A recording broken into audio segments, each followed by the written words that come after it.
Good morning, everyone. I'm going to call the meeting of the Public Works Committee to order. It is Tuesday, August the 11th at 9:33 a.m. No problem. Diana, will you please call the roll? Good morning. Koyama Lane. Hi, I am here. I apologize that I can't be in person. I am kind of embarrassingly nursing my leg because I got an injury at the Brentwood Darlington potato sack race, which reminds me that an age-friendly Portland is really important because we are all aging, but I am here. Green. I also hurt my knee just bending over the other day, so I'm here. Thanks. Smith. Here. Canal. Dodgeball strengthens the joints. I'm here. Clark. Here, and I'm in great shape. Okay, let's see. Claire, can you please read the statement of conduct? Thank you, Chair. Good morning and welcome to the meeting of the Public Works Committee. To testify before this committee in person or virtually, you must sign up in advance on the committee agenda at portland.gov/council/agenda/publicworkscommittee or by calling 311. Registration for virtual testimony closes 1 hour prior to the meeting. In-person testifiers must sign up before the agenda item is heard. If public testimony will be taken on an item, individuals may testify for 3 minutes unless the chair states otherwise. Your microphone will be muted when your time is over. Chair preserves order. Disruptive conduct, such as shouting, refusing to conclude your testimony when your time is up, or interrupting others' testimony or committee deliberations will not be allowed. If you cause a disruption, a warning will be given. Further disruption will result in ejection from the meeting. Anyone who fails to leave once ejected is subject to arrest for trespass. Additionally, the committee may take a short recess and reconvene virtually. Your testimony should address the matter being considered. When testifying, please state your name for the record. If you are a lobbyist, identify the organization you represent. And finally, virtual testifiers should unmute themselves when the clerk calls your name. Thank you. Thank you, Claire. Colleagues, we have a very full agenda today. We have 4 items, most of which we've asked for. The first one is a continuation of the PBOT bus bench advertising ordinance that we're hoping to move out today. We'll get into that in more depth. Then we have an update that we've asked for on the Bull Run filtration plant and really fulfilling our oversight responsibility. Then we're going to have a presentation on Vision Zero where we really ask to dig in to learn more about what really works and what doesn't. And finally, we'll get a very brief update on the redevelopment work at the Waterfront Park. We asked for that. So let's see. Diana, can you please call the first item? Item number 1, document number 2026-212, amend advertising on bus benches code to allow advertising on city streetcar benches and shelters. Amend city code chapter 17.45. Thank you, Diana. Colleagues, this is a continuation of an ordinance that we heard way back in June, I think June the 23rd, seems so long ago. And as Diana said, it amends the code to allow the city to advertise on bus benches and bus shelters owned and operated and maintained by the city for the Portland streetcar. So as you recall, back in June, we had quite a few questions about advertising generally, questions from the committee. And we received a memo from PBOT. I thought it was excellent, a great dive into answering all those questions. And I know the memo has been posted to the committee webpage for public reference. So with us today, I'll let you all introduce yourself. I'm not sure who's going to kick it off, but I think you're going to give us a little bit of a reset just to remind us what we're talking about since it's been almost 2 months. And then we'll see if there are any more questions about the memo. Thank you. Who's going to kick it off for us? That sounds good. That would be me. Thank you, counselors, and good morning. My name is Caitlin Reff. I'm with PBOT. I manage our major projects and transit division. And yes, as Councilor Clark mentioned, we are here for the code amendment to Chapter 17.45 related to the Portland streetcar. This code amendment, as mentioned, was continued from June 23rd. The memo has been provided, and I'm joined here by the team. We're happy to answer any questions. I'm going to go over a few slides and then let each of them introduce themselves. As a quick refresher and summary, the amendment is to allow the city to include Portland streetcar benches and shelters in future advertising contracts. It is a code cleanup. It does not create a new program or change streetcar service. The city owns Portland Streetcar and the related assets, and this update allows those city-owned assets to be included in future advertising opportunities. The cleanup is needed now because the city code was actually written before the Portland streetcar system existed, the modern system. So currently, our city code only authorizes TriMet for this type of transit bench and shelter advertising. Also, the current streetcar and TriMet advertising contracts are ending, so now is the time to update the code and before the next contract is put in place. actually, back to this one. Just for clarity, the amendment is limited to city-owned Portland streetcar benches and shelters. It adds the city as an authorized entity for Portland streetcar advertising. It clarifies, it clarifies that streetcar shelters are included, and it also keeps TriMet's existing authority in place. And as we started to discuss last June, we are pursuing a joint solicitation with TriMet for a future advertising contract for efficiencies. And the joint RFP was issued with TriMet on June 12th of 2026 and closed just days ago. So this is included in the RFP and is consistent with past TriMet advertising contracts, as well as the past streetcar vehicle wrap advertising contract that has been held by Portland Streetcar Inc., our nonprofit operating partner. We are going to continue to utilize TriMet adopted advertising policies and procedures to define any applicable restrictions on advertising content. Ultimately, the city and TriMet will hold their own contracts with the successful bidder. So that concludes our slides. I could quickly let the team up here introduce themselves, and then we're happy to answer any questions. Great. Thank you, Caitlin. I guess I'll start. I'm Ken McGarr from the City Attorney's Office. I've been in contact with my counterpart at TriMet about the First Amendment, Article 1, Section 8 kind of limitations on this. So I'm here to answer any questions that you might have. Hi, everybody. Rich Eisenhower with PBOT. I'm with our Office of the Director of our Policy Resources and Partnerships team. Rich. Dan Bauer, Director of Portland Streetcar Inc. We are the nonprofit partner between the city and TriMet on assisting in management of the streetcar, and we have held the advertising and sponsorship contract since 2001. Great. We appreciate your being here today in case there are any additional questions. I thought that your memo was pretty thorough and answered all the questions that we had, but just as a follow-up, I wanted to see if our members had any other questions. I know that TriMet in the past, many, many years ago, when I was there, had all kinds of First Amendment issues on the buses. They were all wrestled to the ground and cared for, but I don't know if we have any other concerns around that. Councilor Canal, you had quite a few of the questions were yours, and I think they were all answered. Yeah, I think they were too. So thank you for the memo. Appreciate all the information. I wanted to follow up just quickly on two of those. One was a question, one's a comment. Question was E about promoting other resources, including 311 and immigration rights. The response, I think, really covered the 311 piece. But doesn't explicitly say anything about immigration. So I guess the question is, I think the example we were using was basically PERC. Can we advertise the PERC hotline on there? And in the event that that's a city priority or there's just a gap in advertising at a specific location, is that something that we can do? And I just wanted to give the chance to put a finer point on it or be more explicit if that's something you can answer. That's the answer. I just will say from my experience that the city owns these assets and you can place virtually whatever you want on there as the owner of the asset. Just today, we're rolling out a new wrap that is designed by the city and by PSI.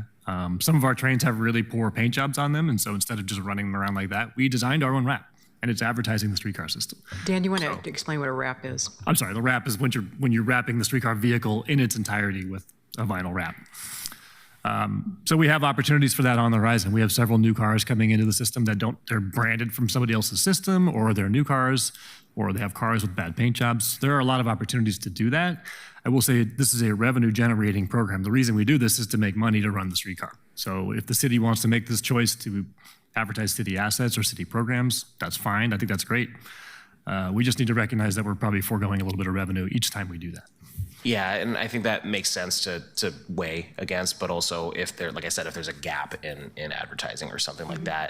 Which and there so often is. Yeah. I think I'm interpreting at least the first sentence where you said the city can do that in terms of the design of a wrap to mean the administrative side. So I will direct this comment to the empty chairs to my right and say I would love it if that is something that was considered in those times. But that's solid for me. Thank you for answering that. About D, which is the other question about when can things be excluded. I both appreciate this information and the initiative for the question ended up being mooted between June and now because a demonstrably, I think the quote you said is 2.2.1.1 DA, which says TriMet can exclude advertising if it is, quote, demonstrably false, misleading, deceptive, libelous, defamatory, or infringes upon protected intellectual property or privacy rights, end quote. And this doesn't affect anything besides those first three of demonstrably false, misleading, and deceptive, but the campaign that I was thinking about that might be an advertising campaign is now a moot point because the good voters of the city of Portland did not keep that going. So I both from the memo and from events that occurred between June and now have made that not a concern. But thank you so much. Thank you, Madam Chair. Thank you, Councilor Cannell. I think that we can actually mention the first part of that to the mayor's office and to the mayor's staff that have a responsibility in that area, although she may have moved. But yeah, I think that's a good issue to bring up there. Councilor Green? Yeah, I just want to say thanks for providing the memo. It was comprehensive. It cleared up all my questions. I think at this point, I'd just like to voice my support for the amendment, the ordinance here, but also make an appeal, again, to the empty chairs over there, that we don't run advertisements that try to convince people to buy cars, even if they're electric cars. I think that that's counterproductive to what we're trying to do. And I understand at the end of the day, you're putting out bids for solicitation for people to pay for advertising. But to the extent that we can use some discretion to think about what it does to the ridership, let's keep that top of mind. I also think that, if I'm not mistaken, there's nothing to prohibit the city from purchasing ad space on these things. And so one thing that comes to my mind is when I talk to my constituents about the Portland Clean Energy Fund, they like it, but they want to hear more about it. They want to hear more about what we are doing with it and what the opportunities are and how to engage in the amendment process itself as a community member. And so, if BPS wants to be in the business of purchasing some ad space on the Portland streetcar system to talk about what PSEF's doing in our community, I think that'd be a big win for Portlanders. So just putting that on the record here, that I think it's also an opportunity for us to sort of sell our wins when we have them, and give folks some confidence that they're We fun. did submit a grant for PSEF funding. It was a little bit of a stretch, but it was to basically replace the advertising program with PSEF controlled messaging. We're open to that. So it sounds like you're already on it. It's just a money thing, and we're not making that much money, so I think it's worth conversation. I love it. Thank you. Oh, Councilor Green, that was prescient. That was very good. Yes. Thank you. Councilor Smith? Thank you. Thank you all for the presentation. I'm concerned when we start identifying which businesses can market on our public dollar when all of the citizens and residents in this city, they pay taxes to, and to marginalize and minimize certain industries. I think that is not something that I am interested in doing. But I want to go and have a conversation with you, Councilor Green. Were you saying that that's what you wanted them to put in, that they couldn't advertise car companies, or is that somewhere in the language? I was just putting my hope and dream here as just a person with some opinions, because there's nothing in here that says you can't.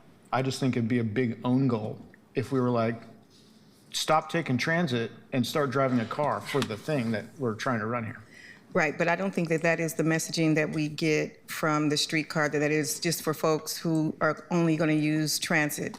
Again, I am going to say thank you for your comments, and I too have some too, because I have to represent all businesses. So what's next? If you start eliminating the car companies, what is next in terms of the private sector who actually pay the bills here? We don't really pay the bills here. We get business licensing tax money. We get property tax money from everybody. And those property tax monies from people in the city of Portland, they own businesses. And to eliminate their businesses wholesale, and I get which direction you were. Let's clarify, that's not happening. No, I'm just saying, because someone put on the record that that's what they wanted. Oh, okay. And I'm saying to you, when you think about this, do not marginalize your opportunity to only get PSEF money so you can push PSEF messaging. Yeah. I don't think that's cool, and I don't think it's right.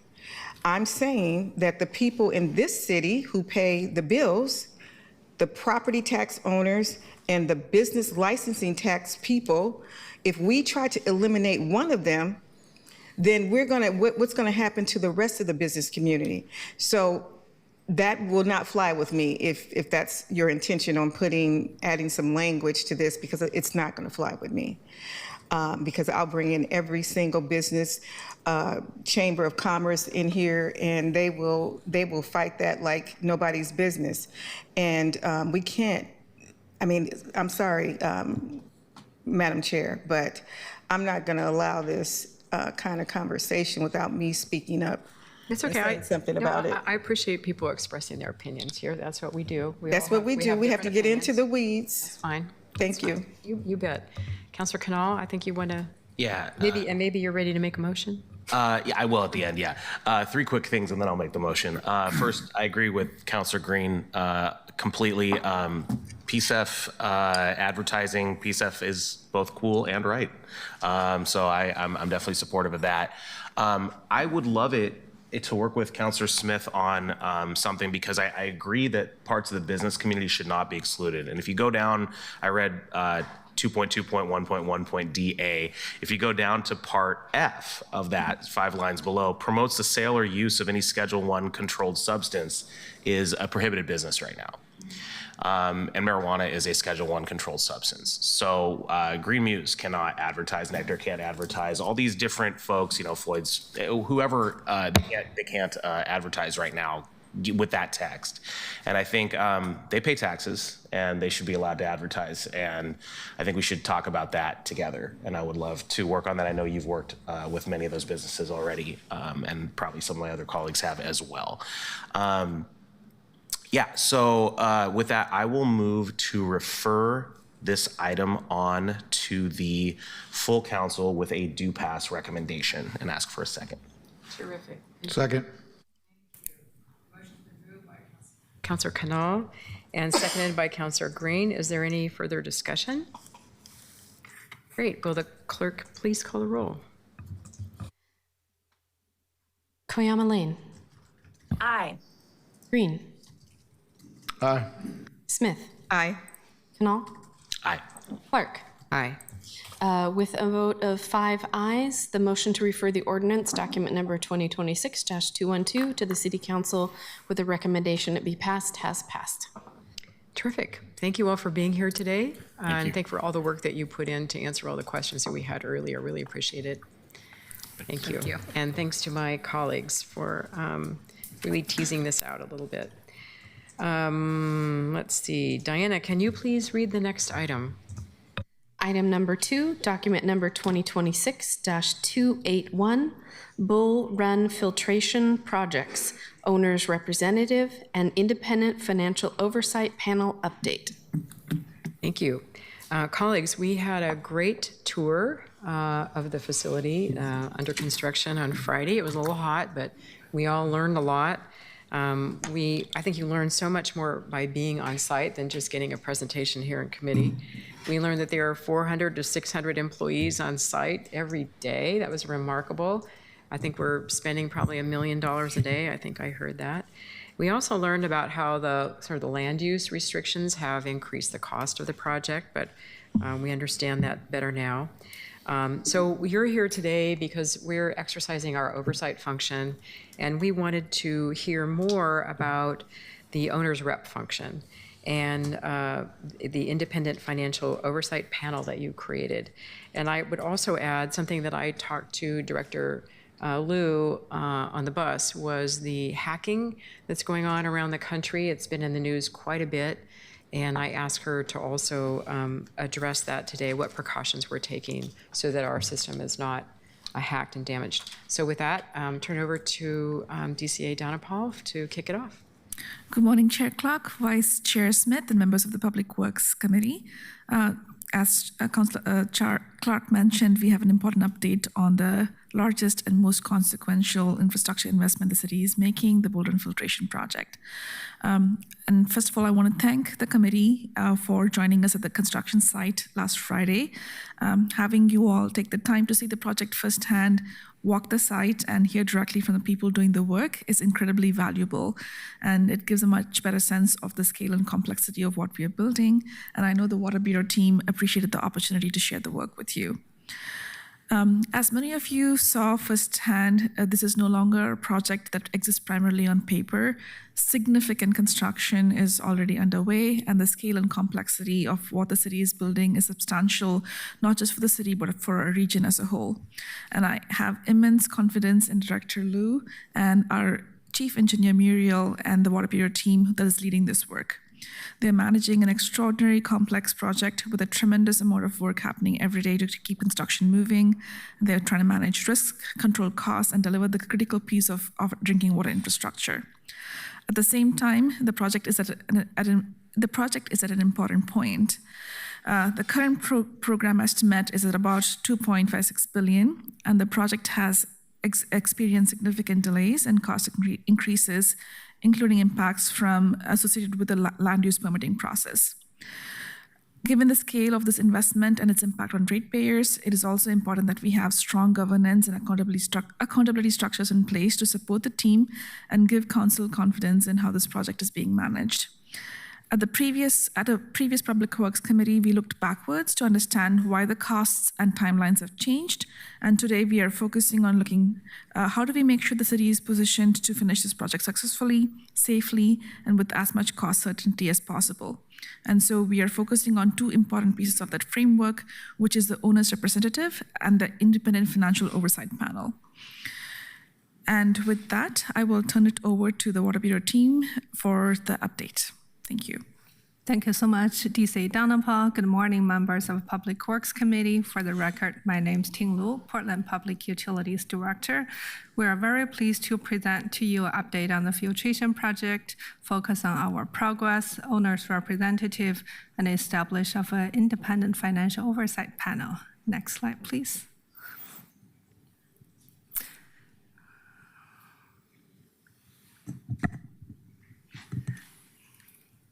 Next slide. Looks like it's a little slow. Yeah. Before we get started, we'll provide an update on the cybersecurity and the SCADA system. As the Councillor Clark mentioned, we'll get into the right on the representative of financial oversight from there. Next slide, please.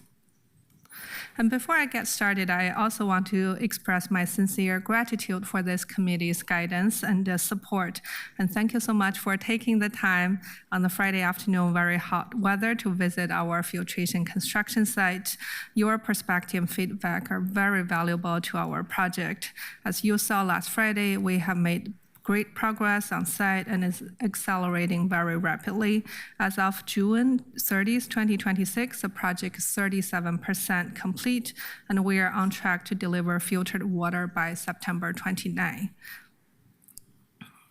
During our tour, I also want to just recap about we stopped at the finished water intertie site, where this is a new underground vault, connects one incoming conduit and from the plant and to 3 outgoing conduit in our distribution system, providing finished water to town. We also visited the complex filtration process, including multiple robust treatment trains designed to increase redundancy and efficiencies, as well as 237-foot pipeline shaft where raw water is going to enter to the filtration facility. And then with that, I'm going to share first about the cybersecurity and what the measures we're taking. And I know this very many people's mind as the national alert. So like many utilities for SCADA system, the supervisory control and data acquisition, this is called the SCADA system, are the core technology used to monitor and control our water infrastructure system. And protecting this critical system is one of our highest priorities. We are using an integrated approach from continuous monitoring, advanced threat detection as well as proactive risk mitigation to ensure that we're compliant and stay on top of the cybersecurity.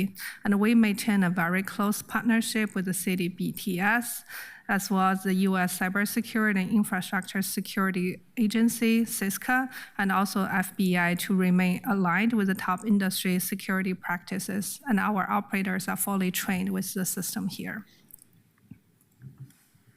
With that, we'll move into the project governance and accountability. And I want to see that we maintain a robust multiple layers of accountability. This slide shows the current layers of a project accountability that has been shared with the committee and council members in the past, including conducting value engineering, establishing project delivery advisory team, as well as an independent claims analyst for the last few months. We have also launched a new internal reporting framework in March 2026 to enhance transparency, which has provided professional project delivery expertise and transparency to the public. As the committee directed, since April this year, we have been focusing on develop additional owners representative function and continue to advance independent panel framework, which I will share in the next slide. And this is going to be the enhanced project accountability framework with multiple layers, including the existing financial audits, bond and WIFIA reporting, city auditors oversight, as well as the regular monthly pub briefings. While we are transitioning from our project delivery advisory team to an independent financial oversight panel. Following committee's direction from April 14th, we have moved forward with establishing the owner's representative function, and Muriel will share more updates in the next slide. In addition, I want to share with the committee that our project team is developing expanded KPIs to track project performance, which will be coming this fall. All of these measures are aiming at proactively managing project risk and ensure we remain on schedule and on budget. With that, I will turn over to Muriel to provide an update on the project progress and owner's representative progress. Thank you, Director Liu. For the record, my name is Muriel Gesa-Teufel. I'm the Chief Engineer for the Water Bureau. And before I start in the presentation, I also want to express gratitude for the visit. It's really appreciated by staff and the workers on site when people show up. It has a lot of weight. So thank you for that and spending the time on a very hot Friday. Next slide, please. So first, because costs are so important on this project and tracking, as of end of June, we are now $881 million spent on the two remaining, well, on the total program. And I'm gonna bring a clarification here at the bottom for consistency. Our total program budget is $2.58 billion, but that includes financing and indirect costs. Moving forward, we're using the figure $2.46 billion because it's the two remaining open projects, which are filtration and pipelines. So I apologize if there's been a little confusion between the numbers, but those are the numbers we're moving forward. So on performance reporting, we're gonna use the $2.46 billion. So that clarifies that gap between some numbers. So 881, one huge progress is that last month we spent 54 million. That's the biggest productivity we've had on the project to date, and it links to the efforts we've been putting in place as far as owner's rep, as far as closing out claims and restarting the project in earnest. So that's really, you know, once you see the money being spent, that means we are in better chance to staying on schedule. That's a good leading indicator. Next slide, please. In terms of other metrics or numbers that are proving the progress, and we will continue to improve our reporting, as Director Liu mentioned, but we do have a couple of numbers here. I will not read them all, but I will lead you to item 6, which is the shaft, which you have visited on site. You've seen the shaft. It's a massive project. It's a deep excavation to connect our raw water tunnels to the facility, and we are now, in this report, as end of June, we were at 200 feet deep. Last week, I believe we were at 205 feet deep. Out of the 237 is when we're going to reach the bottom of the shaft. So we're really making good progress on construction, on high-risk items also. Next slide, please. One more slide on the progress to date, and some of the metrics we're tracking is the number of craft labor on site. That's also a really good indicator of work being done. So craft labor are the people doing the work, active hands-on. DCA Donna Paul mentioned that we have about 400, 600 people on staff, or maybe you have mentioned this. So last month we had 418 craft labor on site. So you can see that trend line since March, which was after the restart, but also when we experienced this major subcontractor change that was on a critical path. So we had the concrete contractor was let go, and that had a huge impact on the overall schedule, and we're still recovering from that, but you could see it with the labor increase. We have brought back new contractors. We're catching up to that delay, and you can see it with that labor. So those are examples of KPIs we're tracking to see progress other than dollars. Next slide, please. As Director Liu mentioned, in April, I believe, we went to council and wondered about the owner's representative on the project. This is a mega project, and it's standard practice to implement owner's rep on these projects. It is typically for alternative delivery, which means an alternative to a low bid approach. So it's very a standard approach. Peer utilities use that model. Industry practice has guidance documents on what to include, how to select, and how to move forward. So we looked at different options because we realized we didn't entirely apply that model in place. So we looked at different options at this time. Since we were back then already at 30% construction, we looked at different options, and we had sent you a technical memorandum that was looking at alternatives evaluated. So, and it comes in different names: owner advisor, program management, and support. And they usually have a variety of service that keeps them independent from the engineer and independent from the construction manager, or the construction contractor, and really as an extension of city staff. So their goal is really to provide advice, to support the owner in delivering projects on schedule and on budget. But it's also intended to marry with the city's own resources and own skill set and supplement that model. So the role evolves as the project progresses, and especially now that we're in construction, it's going to be really, what we need is really heavy expertise in construction management, contract management, what we call commercial control, to evaluate to evaluate claims or notice of change and the impact of change and the risks. So it's got a very big focus on cost and schedule analysis and control. Next slide, please.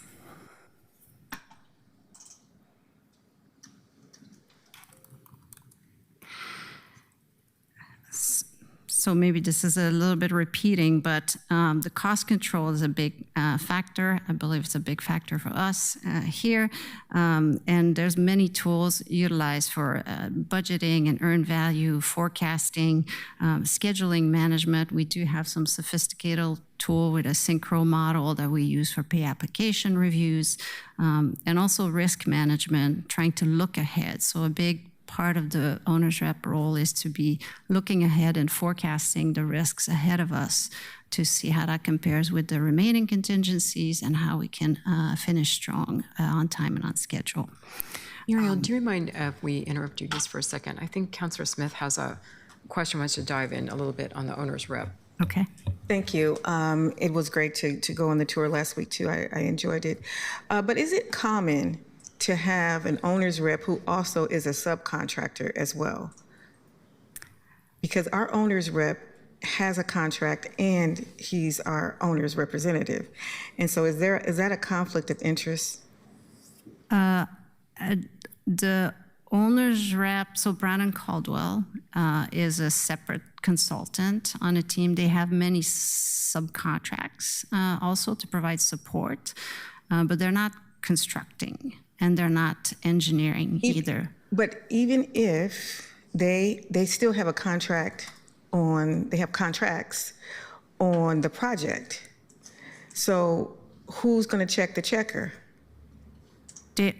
We check the checker, so the owner's rep reports to us, and they have. I know, but what I'm saying is you can't check the checker. That's why we have an owner's rep to check the checker, because you all can't do it in a holistic way. And what I'm saying is I think there needs to be a line drawn between our owner's rep, and you may feel comfortable about how that's working, but I just see that there is a little bit of a conflict of interest when they have several contracts and they're our owner's rep as well. Yeah, I can also add additional contact here, Councilor Smith. So when we look at owner's representative, first we're looking really about the scope of work, what they are focusing on, which is the construction activities and construction inspections and change orders. Those are the biggest items that we need to maintain and control for during this construction phase. And then there's multiple ways we can look into that. One is looking to completely a separate external consultant who haven't done any work on the filtration side. The second is because the current the consultant Brown Caldwell has an existing scope of work as a project and program management. So some of these roles is already being part of that scope of work. And then the third option is we look at the piecemeal, we have the claim analyst, we have other ways to do things.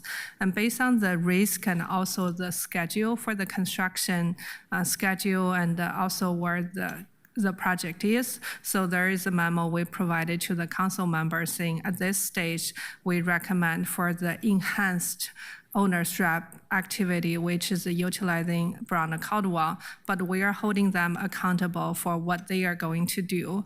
And this is where they are going to look into the construction activities. And from the project standpoint, we are evaluating from a KPI standpoint, making sure they are effective in serving as the owner's rep role. We worked this with the DC and also CELE as this approach, and this is the least disruptive and the least risk from a delay in construction. Because if you are bringing a new company for looking to the owner's rep, we're looking at least 3 to 6 months with getting the company on board. No, I like that. I like keeping that expertise, but I'm just saying from an outside look, we're paying a person twice to do the same thing. If they're the program manager and they are the owner's representative, it just seems weird to me. I've done these before at Multnomah County. We've never had a owner's rep that had contracts on our projects, on our bridge projects. So I'm just saying, I don't know who's going to be watching Brown and what they're doing and who's going to check the checker. You said that you'll check the checker, but I don't know how well you can check the checker because you're getting the owner's rep to check the whole thing. So I'm just... Councilor Smith, let me ask you a question. Would it be helpful if we had, I don't think Ken McGarr was here earlier, but I think he's left. Would it be helpful to ask the attorney to get back to us on a conflict of interest or something around those lines? Yes. Would that be helpful? Yes. We can do that. We can ask the city attorney to just clarify this a little bit for us. And Councillor Clark, if I might add, it might be also helpful to provide from a procurement standpoint, what are the risks and benefits of using an existing contract, not connected to construction activities, as opposed to Right, going and through. I like that. I mean, that's a plus in my book that helps me digest this a little bit better. That he doesn't have a construction contract, that is a professional services contract. So I do. I'm just telling you that, you know, that is concerning. I think you raise a legitimate concern, and we can delve deeper into that maybe offline with the city attorney's office and maybe with procurement as well. Yep. Would that be possible? Yeah. Okay.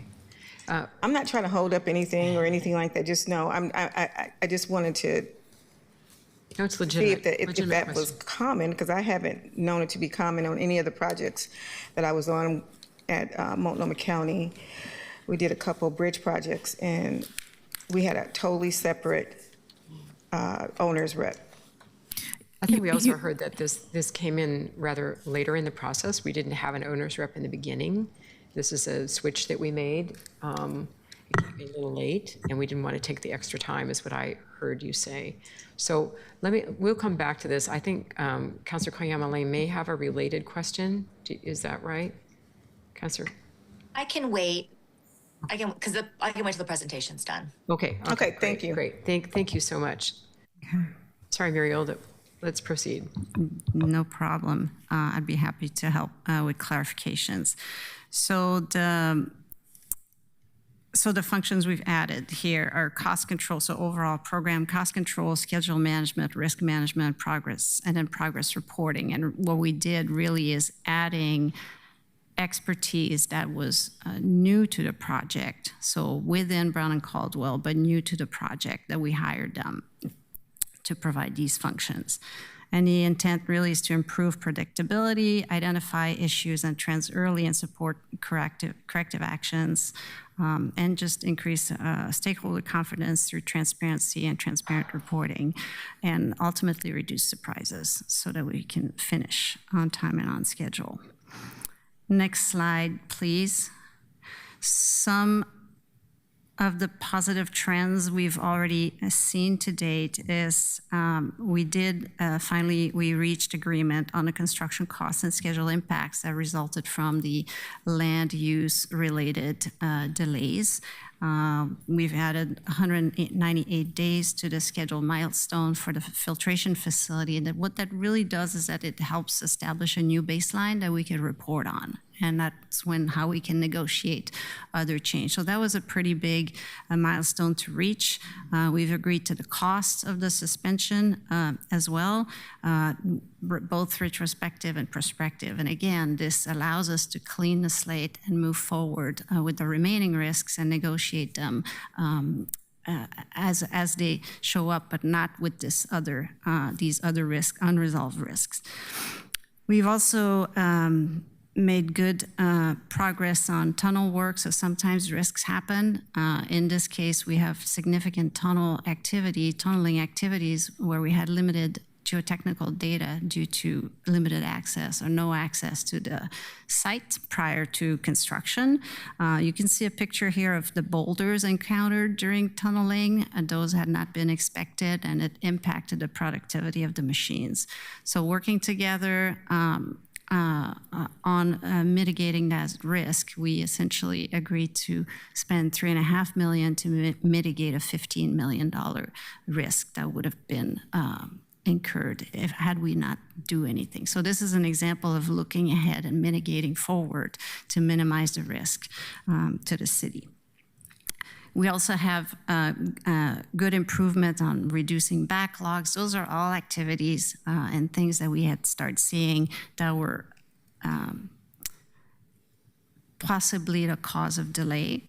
And so notice of changes, unresolved items, and paperwork, they do accumulate and they impact our ability to meet schedules. So clearing those backlogs, there's significant improvement so far. Next slide, please. those are other examples, and in the benefit of time, I will move shortly on these things, but we are working hard on forecasting risk, so there's pretty significant effort in the schedule analysis to make sure that we can run scenarios to see how best to mitigate impacts of certain changes and how to stay within our overall schedule. So that requires a lot of work of thinking ahead, but again, it's thinking ahead, looking ahead, not looking backwards. Next slide, please. Thank you, Muriel, and all the team members and partners. So I will be continue to provide an update on the Independent Financial Oversight Panel. So next slide, please. This slide shows the overview of the Independent Financial Oversight Panel. So the purpose for this panel is to provide a truly independent physical oversight and public transparency as we continue to move forward with the construction progress towards the September 2029 water delivery mandate. The scope of work for this panel will include reviewing existing documents, including project scope, contract, and pricing.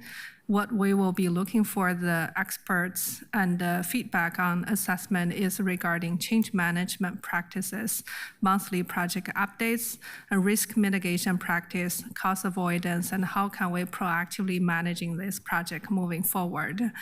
At the same time, we want to recognize and align with other governing bodies.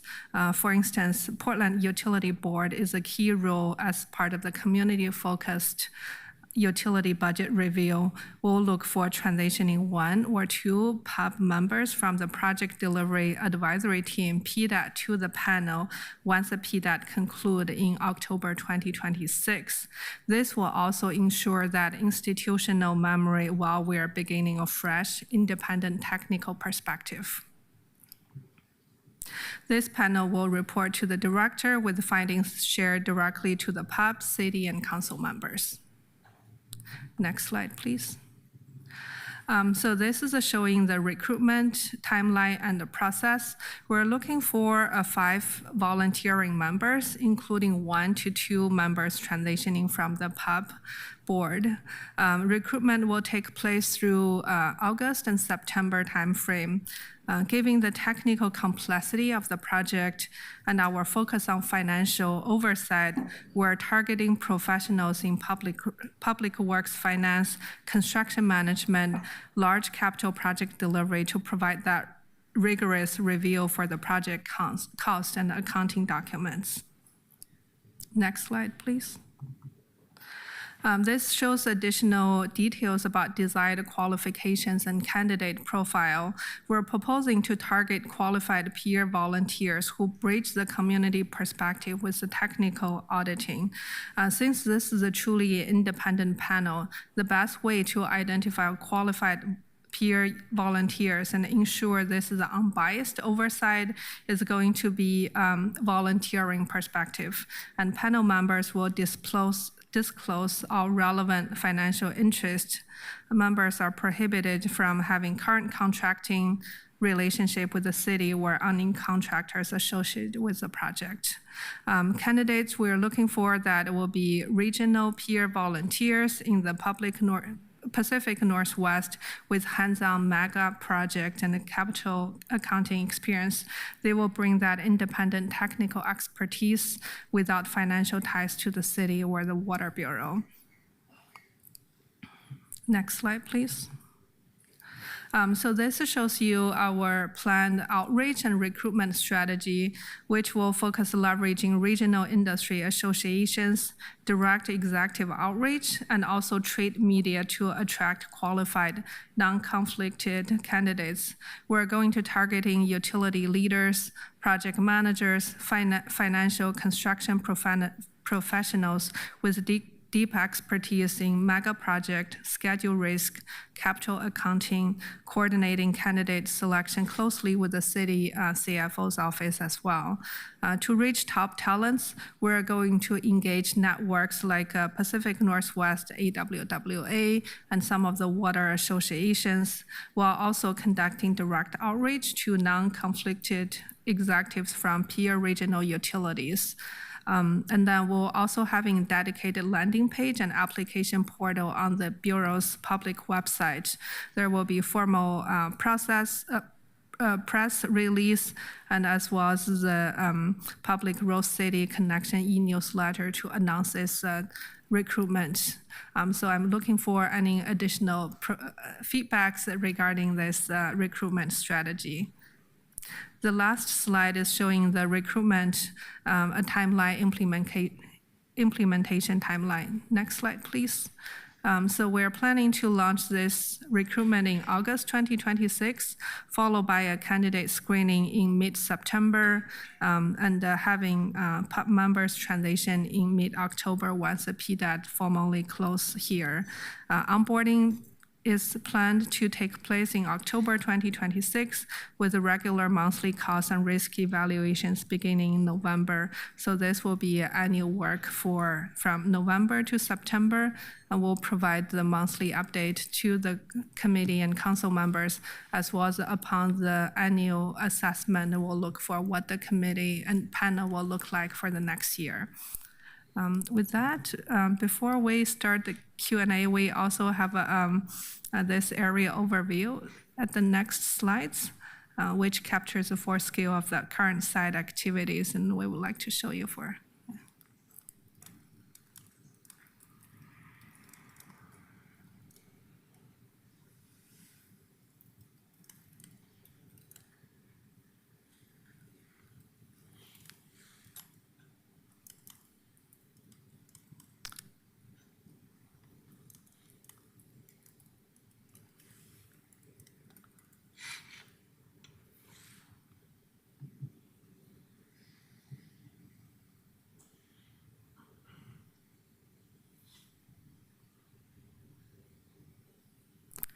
Thank you so much.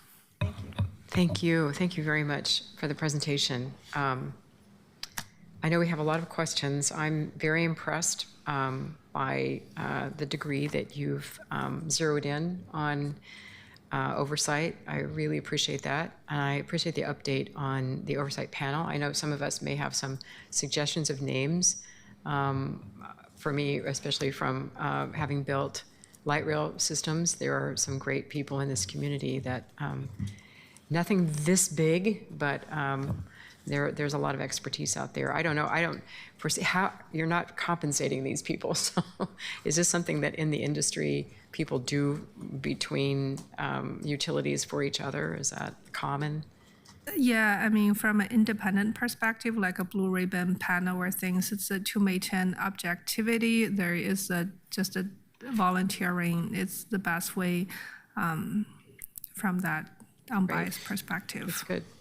Okay, Councilor Koyama Lane, you have your hand up. Thank you. Thanks for being here today for these presentations. I like hearing about especially the Independent Financial Oversight Panel. I'm wondering if that's a panel that council has to confirm. Yes. Yeah, we will be looking to the review and the screening initially, and before appointment, we'll provide council update on where we are and the names before the fully onboarding the panel members. And just to add to your outreach and recruitment strategy, I'm not sure how many people are qualified who subscribe to my newsletter or follow some of us on social media, but if you send out to all of the counselors a little blurb, also, I'm happy to put that into my my comms. I am wondering if it's okay with you, Chair, if I am wondering if this oversight panel, I appreciated Vice Chair Smith, some of her questioning, and would be interested in hearing from her now or later if this is a bit of when she was saying like who's going to be having another check on the project, if this kind of gives her any more sense of ease or yeah. Let's have Councilor Smith respond to that. That is a common thing to have this oversight that they're talking about, but we have to have a paid, experienced person who is our owner's rep, and they're not cheap. And I understand that. Gotcha. But this is good to have this oversight committee, but I am talking about the paid guy, the guy at the end of the day who is responsible for watching our back. And that is that's their sole job. Okay, thank you. I know you've experienced more projects than me, and so thank you for breaking that down and appreciate your attention to that.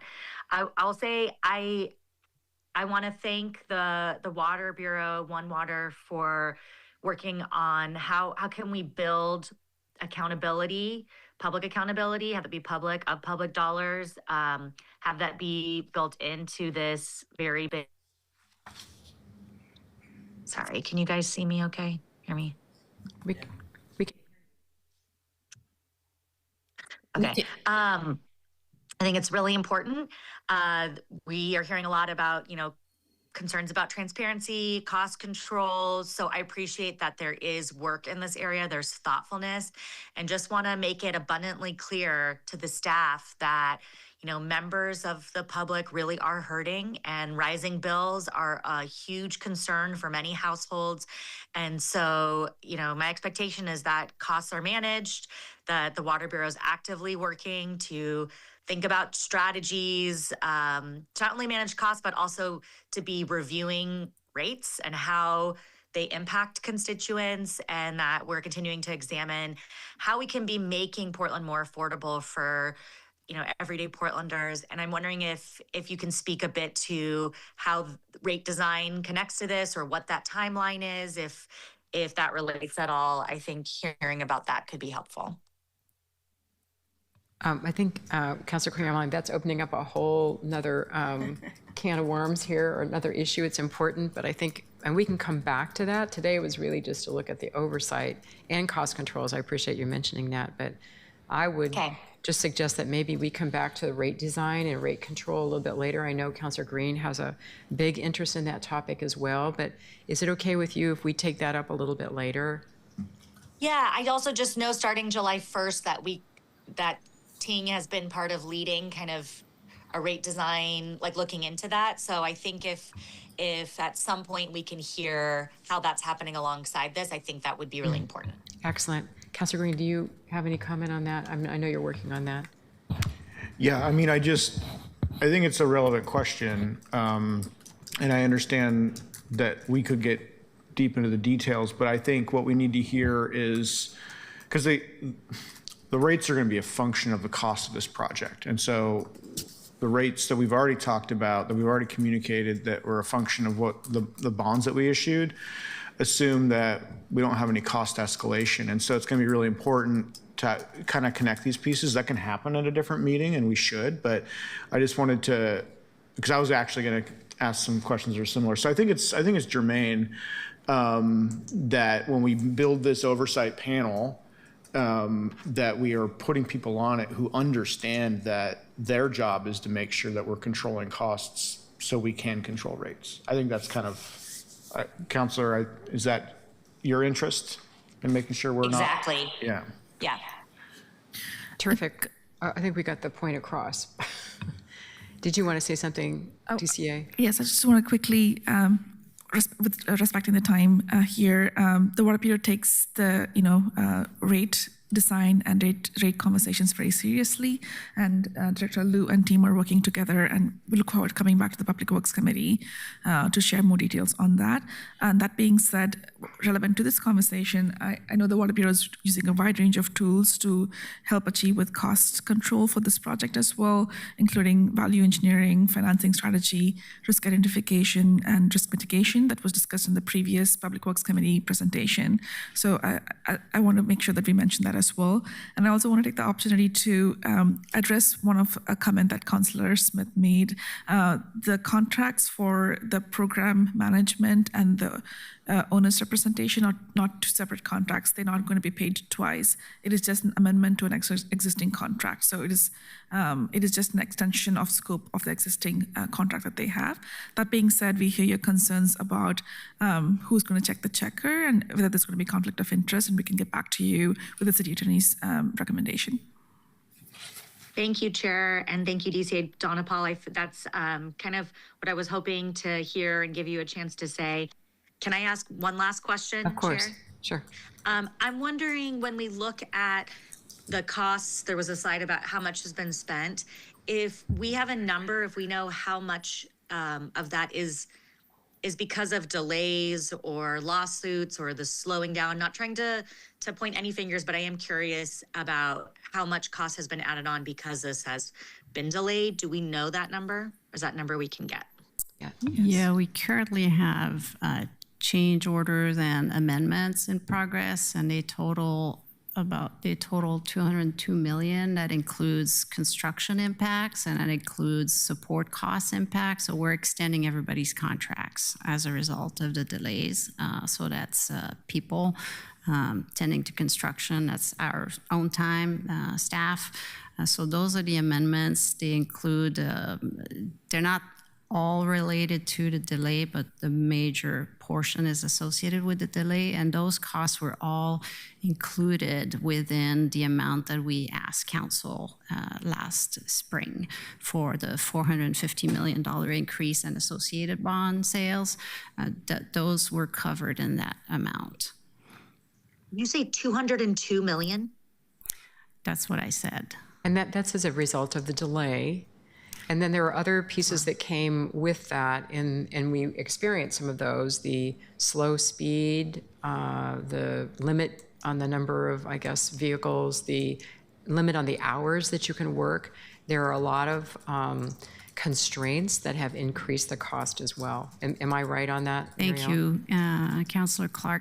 Yes, there are land use condition of approvals that came as a part of the outcome of the closing the land use remand. And so condition of approval imposed additional constraints to construction, for example, traffic limitations, hours of work limitations, and so those are increasing costs that were not foreseen when signing the contracts. I just think as we're talking about cost overrun and how it's impacting Portlanders, that we are transparent about different things that are bringing the bill up, even if they are, we have to do them or they're important to answer certain questions. I do think we need to be open with the public about what those costs are. Absolutely. Thank you. That's it. Thank you, Councillor. Let's see, who's next in the queue? Councillor Smith, are you next? Yep. Thank you, Madam Chair. Just so that I'm clear, I don't know it in the back of my head again. Could you tell me what the GMP is? We have 2 GMPs, and I'd have to get back to you because it depends if it's amended yet or not amended yet. So the one that we've already approved, what's that GMP? I believe it was 1.3 billion for the filtration facility and around 400 million for the pipelines, but I would have Which is the guaranteed maximum price guaranteed of maximum. a project. It's called Yes. GMP. For those of you who don't know what that is, I try not to use acronyms. So 1.3. I want to add that during the 2024, the latest GMP is $2.13 billion. 2.13 billion? Okay, perfect.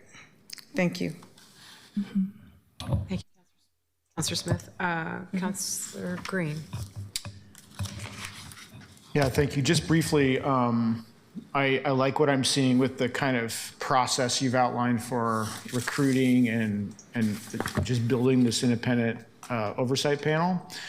I want to offer a suggestion on places to recruit. I think the electric utility industry in the Pacific Northwest has a very robust and deep bench of people who have a lot of experience with integrated capital plans and really understanding how to Councilor Caramo-Lane's concerns, really connect that with the long run rate pressure and sort of ratepayer stewardship of funds.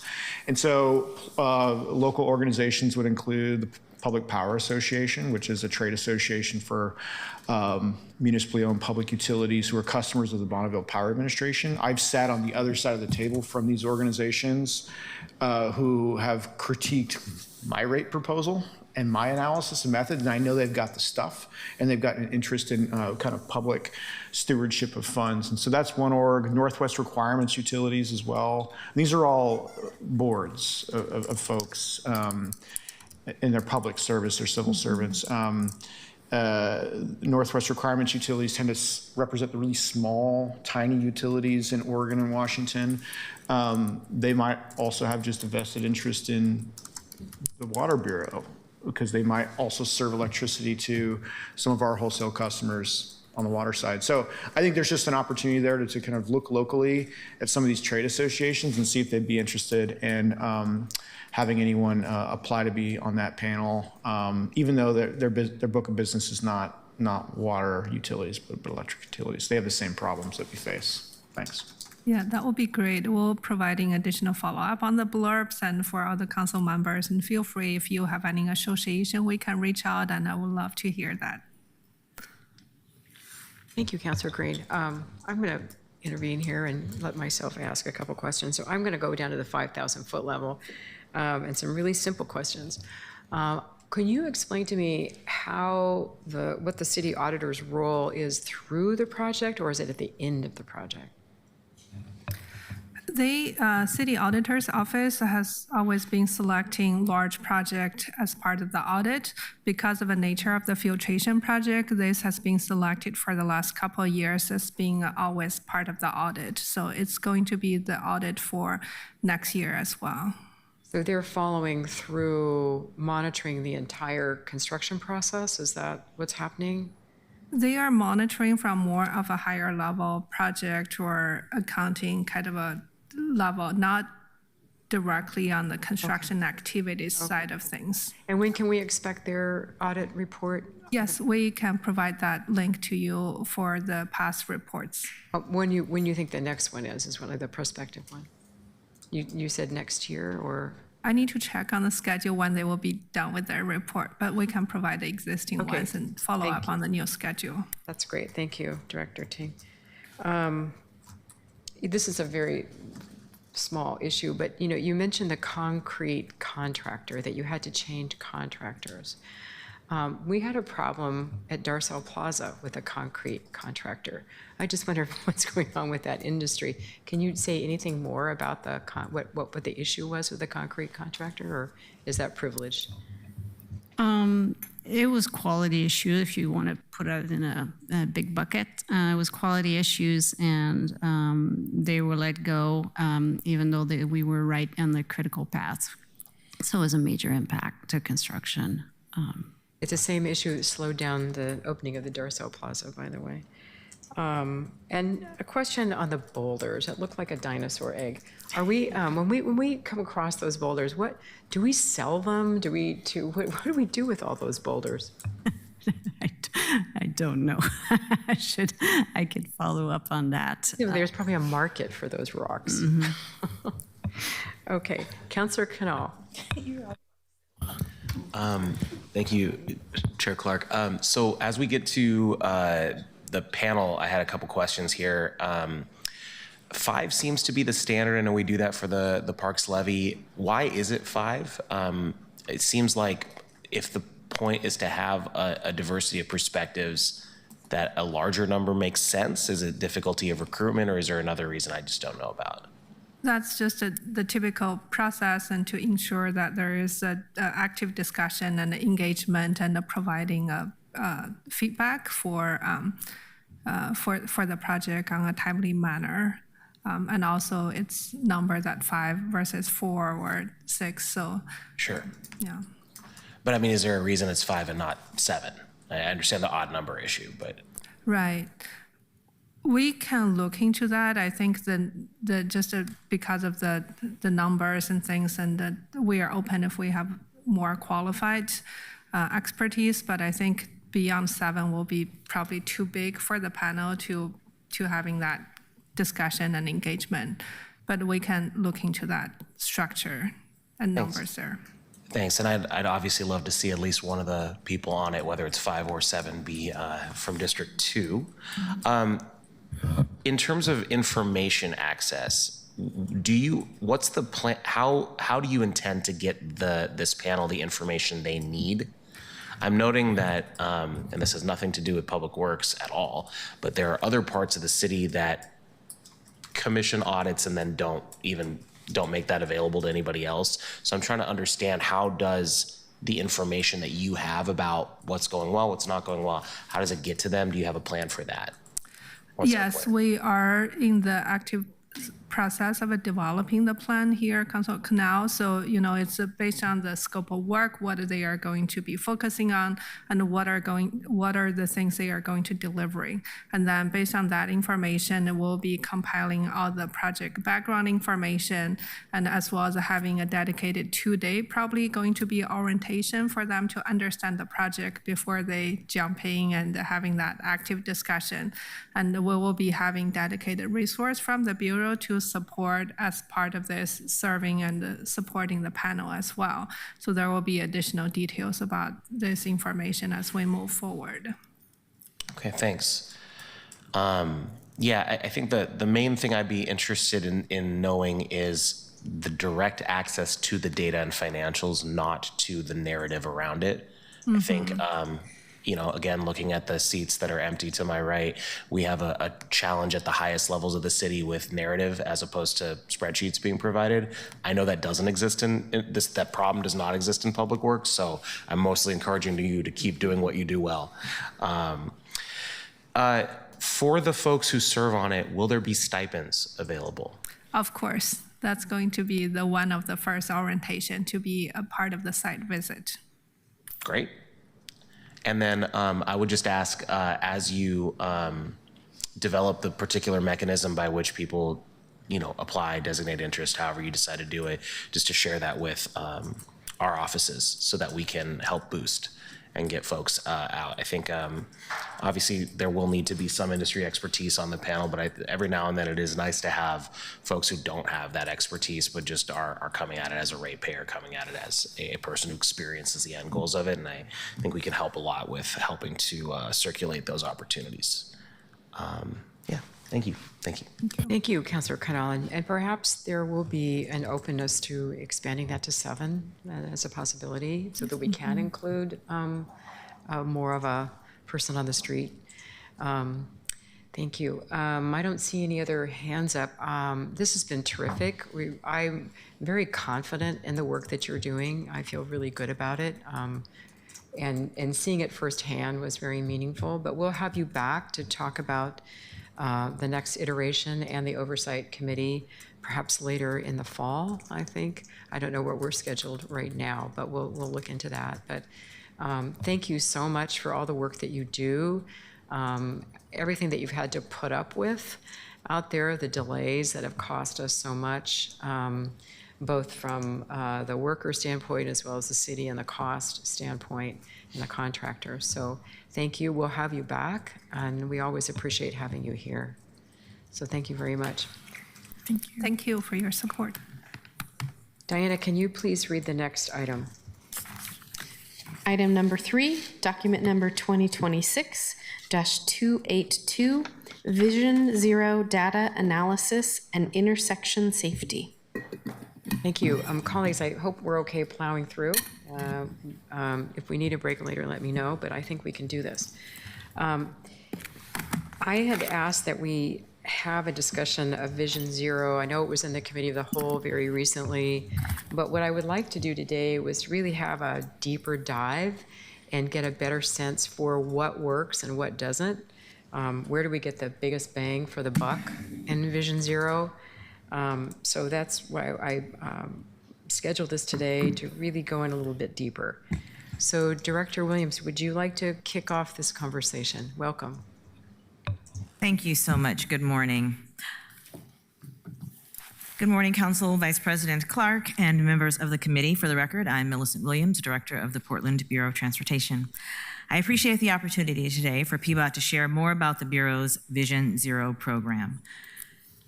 The City Council's commitment to Vision Zero has been consistent and heartening, starting with your September 2025 resolution, recommitting to the goal of eliminating traffic deaths and serious injuries.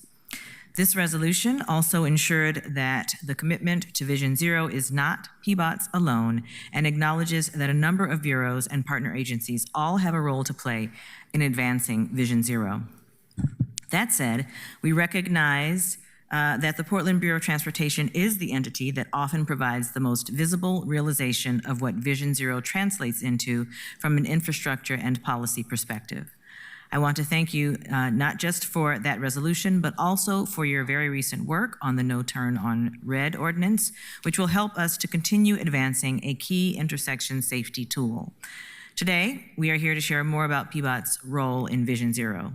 Staff from across the Bureau play a role in advancing this goal, from our work with speed cameras to people-focused programs to large and small capital projects. To support the ongoing implementation work, we have several staff that are fully dedicated to the work and a significant number of subject matter experts and technical experts that spend time planning, designing, constructing, and operating the system that supports our overarching goal. Today, you will hear from some members of this core Vision Zero team who will focus primarily on our approach to making intersections safer. Making streets safer often means making changes to streets. When we change streets, we are also asking people to use them differently. Frankly, this kind of change is not always welcome. This is not work that can be done quickly. Even relatively small changes, like the intersection safety work that the team will be focusing on today, can take many, many years. We also work on larger street transformations, which only come about after years of planning, designing, seeking funding, and building, all the while working with a wide variety of stakeholders to develop projects that reflect community input and needs while meaningfully addressing safety. While we can't satisfy everyone, these careful and collaborative processes are designed to ensure that we've addressed concerns as well as we can. This is difficult work, and as Clay often says, it's not just hard work, it is heart work, but it's also critically important work.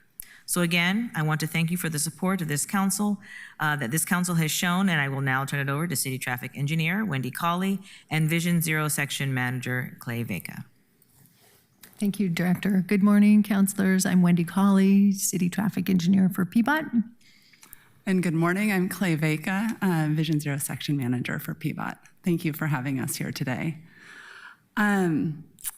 We'll share the following as part of a presentation and then look forward to conversation after the presentation. We're going to jump in with an overview of PBOT's Vision Zero program, then look at PBOT's approach to traffic safety data analysis specifically. We'll then look at intersection safety risk and really use an example of Southeast Division and 148th to kind of understand more about that topic. Then we'll jump in to talk about data-driven treatments and end with a look at current areas of focus to advance intersection safety. Vision Zero is fundamentally about human life. It is built on the belief that no person should be killed trying to get where they are going. This slide displays the name of the 39 community members who died in traffic crashes in Portland in 2025. Each of these people were loved ones, parents, elders, children, siblings, friends, neighbors, and colleagues. Their loss impacts their loved ones profoundly and has ripple impacts into our community. We also believe that these traffic deaths are preventable, which is partly what we're here to talk about today. Over the last couple of weeks, you've heard about different facets of Portland's Vision Zero work. Dana Dickman has recently been here to talk about the citywide Vision Zero effort that City Council initiated with the Vision Zero resolution last year. That effort is bringing together many bureaus to identify opportunities each has to advance traffic safety. PBOT is part of that effort. PBOT has also been the lead bureau working on Vision Zero since its inception in 2015. Today, we are drilling down on PBOT's Vision Zero efforts, which are guided by the Vision Zero Action Plan. We are implementing the fourth action plan that Portland has developed since 2016. There are 33 actions in the current plan, and the actions are organized into the 4 safe system action areas over which we have influence: safe speeds, safe streets, safe people, and safe vehicles. We track implementation and report on progress at the conclusion of each calendar year. While Vision Zero is a key commitment within our Bureau, and most of the nearly 1,000 employees do work to support it, we have 7 core Vision Zero team members. The team has multifold functions, including data analysis, education and outreach, project planning, engineering, and evaluation, supporting policy development, working with partners on safety from the local to the regional, state, and national levels, and reducing speed limits, to name some of the core functions. Now I want to jump into talking about PBOT's approach to delivering traffic safety infrastructure. With limited resources and significant needs, we use a data-driven approach to identify where and how we get the most safety benefit for the investment. Our data analysis starts with identifying the top safety hotspots, which we do in a couple of ways that I'll talk about next, so that we can prioritize where to invest. Next, we follow national research and local data to ensure that we are delivering treatments with known safety benefits. We focus on reducing serious injury risk by lowering exposure, the severity, and the likelihood of a serious crash. So those are kind of three areas that we're focused on. Vision Zero data guides our work.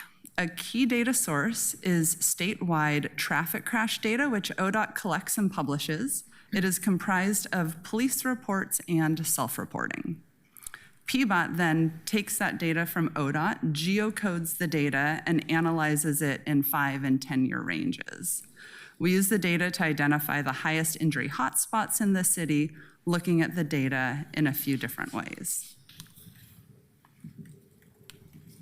We develop an annual high crash intersection list, which has helped PBOT prioritize projects and funding for safety for over a decade. These are the intersections with the highest rate of serious injury crashes in the city. About 2/3 of those intersections are on PBOT streets, and about 1/3 are on state facilities or at interchanges. We also identified the 30 streets with the highest number of serious crashes in the city. That makes up this kind of high crash network, which are the 8% of Portland streets that account for about 70% of traffic deaths. To get more nuanced, kind of going beyond the high crash network, which is looking at entire street lengths, annually we zoom in on our serious crash hotspots to further refine that focus area. These hotspots show the 150 miles of street segments with the highest number of serious injury crashes. With these analyses, we have a clear idea of where to seek grant funds, spend local funds, prioritize maintenance activities, and invest in education. We also prioritize work in communities that have an overrepresentation of traffic violence. I'm gonna get just a little mathy on us for a second. We know that intersections are like real conflict points for crash risk in the city, and that big intersections are particularly risky. 64% of serious crashes in Portland occur at intersections. So intersection safety is really a key Vision Zero strategy. The physics of injury risk entails 3 components, looking at kind of serious injury risk, including exposure, severity, and likelihood. So exposure is really how often and how far people travel in motor vehicles. The kind of fewer miles traveled in motor vehicles, kind of the less exposure for kind of crashes to occur. Severity is really looking at how fast and how heavy cars and trucks are when crashes happen. And then likelihood is looking at how often users meet in the same space at the same time. And so a safe system approach really focuses on reducing all 3 of these. Exposure focuses on approaches like changing the land use patterns to improve walkability and support 20-minute neighborhoods, investing in transit service that is fast and reliable, providing tools to travel without a vehicle. In the severity space, we're really focused on slowing speeds down in every way possible. And then in likelihood, we're really focused on implementing measures that limit people colliding in the same space and at the same time with each other. So we use this framework in thinking about intersection safety opportunities. Great, thanks, Clay. And I'm going to pivot now and talk about intersection safety and specifically safety infrastructure that we implement at intersections. And I'm going to use Southeast Division and 148th as an example of our efforts to prioritize based on data analysis that Clay mentioned earlier. Now, this intersection was flagged in our first high crash intersection listing in 2013, and at that time, it ranked at number 13. That same year, a school bus driver tragically hit and killed Renee Jean Bates, who was crossing the street with her husband to the nearby grocery store, leaving her husband, her 10-year-old child, and loved ones behind. In 2015, Southeast Division was flagged as a high crash street for all modes, pedestrians, people riding bikes, and people driving. And this aerial image shows that intersection in 2013. This is the 2013 street view of the same intersection. This is facing westbound toward downtown. You can see the risks that were described earlier in physics of injury risk. The exposure is high here. This is a car and truck dominated space. The severity of injury due to speed is something to be aware of. The likelihood of collision is concern. And the expansive asphalt here leads to more time during which a crash can occur and more potential crash places than smaller, tighter intersections. In 2013, the pedestrian crossing was almost 120 feet long. Pedestrians had to cross 6 lanes of traffic, and travel speeds were likely high. This is the same view of Southeast Division at 148th in 2019. You can see that we've started to minimize the risks through some mitigations. The space for people walking and bicycling begins to be defined with those concrete islands and curb extensions at the intersection. This also slows drivers down as they turn onto Division and from Division.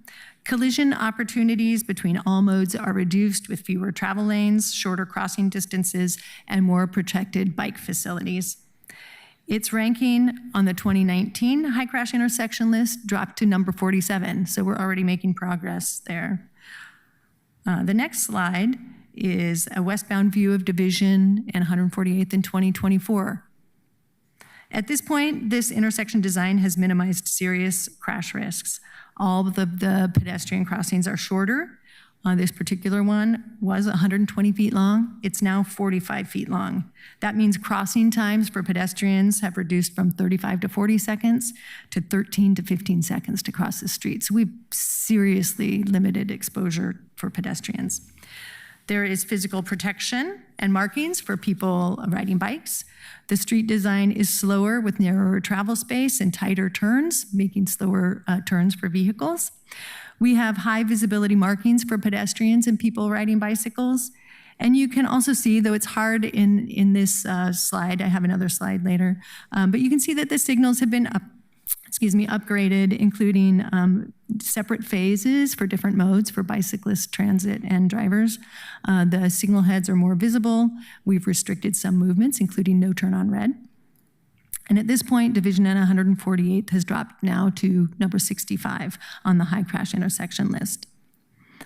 The next slide shows a side-by-side aerial images of the north leg of the intersection with 2013 at the top and 2024 at the bottom. It highlights many of the safety features I just talked about, but I want to point out the red circle in that image. This is where Renee Bates was hit and killed in 2013, and that you can see that by 2024, she would have been well out of harm's way. I also want to talk about the sustained commitment to Vision Zero. That is required to move the needle on safety. People often ask us at PBOT why it takes so long to make change.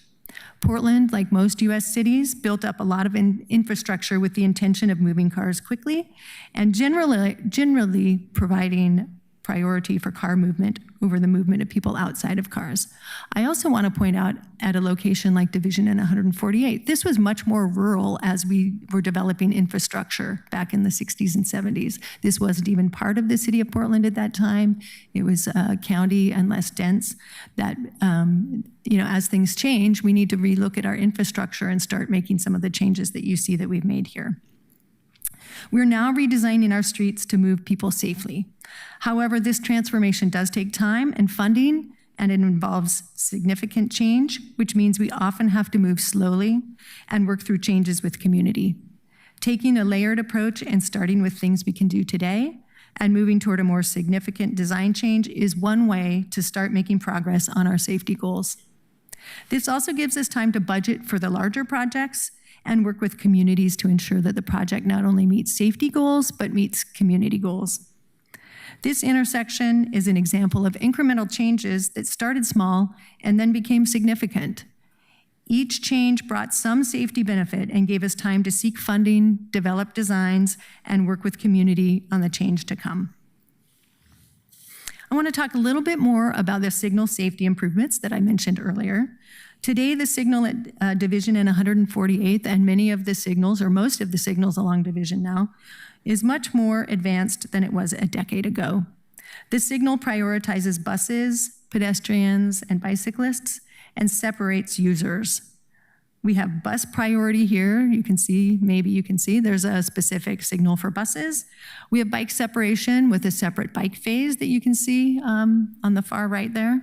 We have pedestrian priority phasing through leading pedestrian intervals or pedestrian head starts. Those are interchangeable terms for the same thing that gets pedestrians out in the intersection before autos even start moving.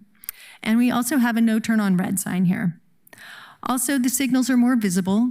We have larger signal lenses, reflective backplates, that's the yellow strip or the yellow backing on the signal that make them more visible, and bigger reflective street name signs, which are important for people that are new to the area at nighttime when it's hard to see where you're going. Let's see, PBOT's safety investments are data-driven, grounded in national research and local studies. Many treatments we deploy at intersections throughout the city are what the industry refers to as proven safety countermeasures. These countermeasures do have crash reduction factors that we utilize when we're looking at what we're going to implement. And they are identified through national research of effectiveness in treatments and locations across the country. And these are based on many, many locations across different cities. We have implemented many of these. We are seeing very similar crash reductions when we implement here. And so we use this as we go through our design process to determine what is the best treatment, what will be most effective. At Division and 148th, this table shows the mitigations that we used at that intersection. It includes curb extensions that reduce the crossing distance for pedestrians and people on bicycles. It also reduces the severity and likelihood of all crashes, and we expect a crash reduction of about 30% for all crashes when we use curb extensions. We also have improved intersection illumination, new lighting at the intersection. That, of course, reduces nighttime crashes, and in this case at about 42% for pedestrians and bicyclists when we add new lighting at intersections. Larger signal heads are great for reducing the angle crashes or red light running that results in T-bone crashes. It reduces those types of crashes by 42%. The retro-reflective backplates that I pointed out has a reduction of 15% for all crash types. No turn on red, as we talked about last week at the Committee of the Whole, has a 9% reduction in all crashes, but probably more importantly, a 41% reduction for people walking and bicycling. Leading pedestrian intervals have a 37% crash reduction. This, as I mentioned before, allows people to get out into the intersection before autos even start moving. And then we also have the green bike lanes that reduces bicycle crashes at about 39%. So all of these things, when layered together, really start to have a significant reduction on crashes at all of the intersections where we're implementing these types of treatments. PBOT's making intersection safety improvements will continue to be a high priority for PBOT's safety work. Big changes can make a big difference, as we've seen at Division and 148th. They can take time and money and political support. We'll continue to make these big changes, like the recently completed roundabout at Halsey and 80th, that reduces both severity and the likelihood of crashes. We'll also continue to make smaller, faster improvements that make a safety difference. PBOT is replacing the LED units in our traffic signals for red, yellow, and green lenses, and we're going to be doing that over the next 5 years. The Vision Zero program is partnering with our signals and street lighting teams to stretch council-designated tough funds for safety and support deployment of the recently adopted No Turn on Red ordinance. While traffic control is in place and the aerial bucket truck is deployed, we will deliver No Turn on Red at high crash intersections that meet PBOT guidelines, and we will install reflective backplates and bigger signal lenses. Simultaneously, we are working to advance pedestrian head starts at many of these signals as well. And I'll turn it back to Clay to wrap us up here. Thanks, Wendy. This is our last slide, and then we'll turn it over. And really, we want to thank you for your strong commitment to Vision Zero and your leadership in prioritizing safety treatments. The recent No Turn on Red ordinance will support us in continuing to deliver on some of the kind of small systemic work that we know is needed. We also appreciate your continued support in making some of the bigger moves that have more noticeable impacts on how people travel and where we can get a little bit more pushback, but are extremely important for saving lives. Please be in touch with the DCA's office if you want more information about the traffic safety data or best practices, or if you want to explore opportunities to support the work. We really welcome the collaboration and appreciate your leadership. Great, thank you. Thank you so much, all of you. This is exactly what I was looking for. It's just where do the investments pay off? What are we actually getting for that? I have lots of questions, but first I'm going to turn it over to Councilor Green, who has his hand up. Thank you so much, Chair Clark. Can you go back to the slide, please, that had the data, the sort of percent reductions on the margin concepts there? Yes. Thanks. Give me just a sec to get there. Just want to clarify a few things there.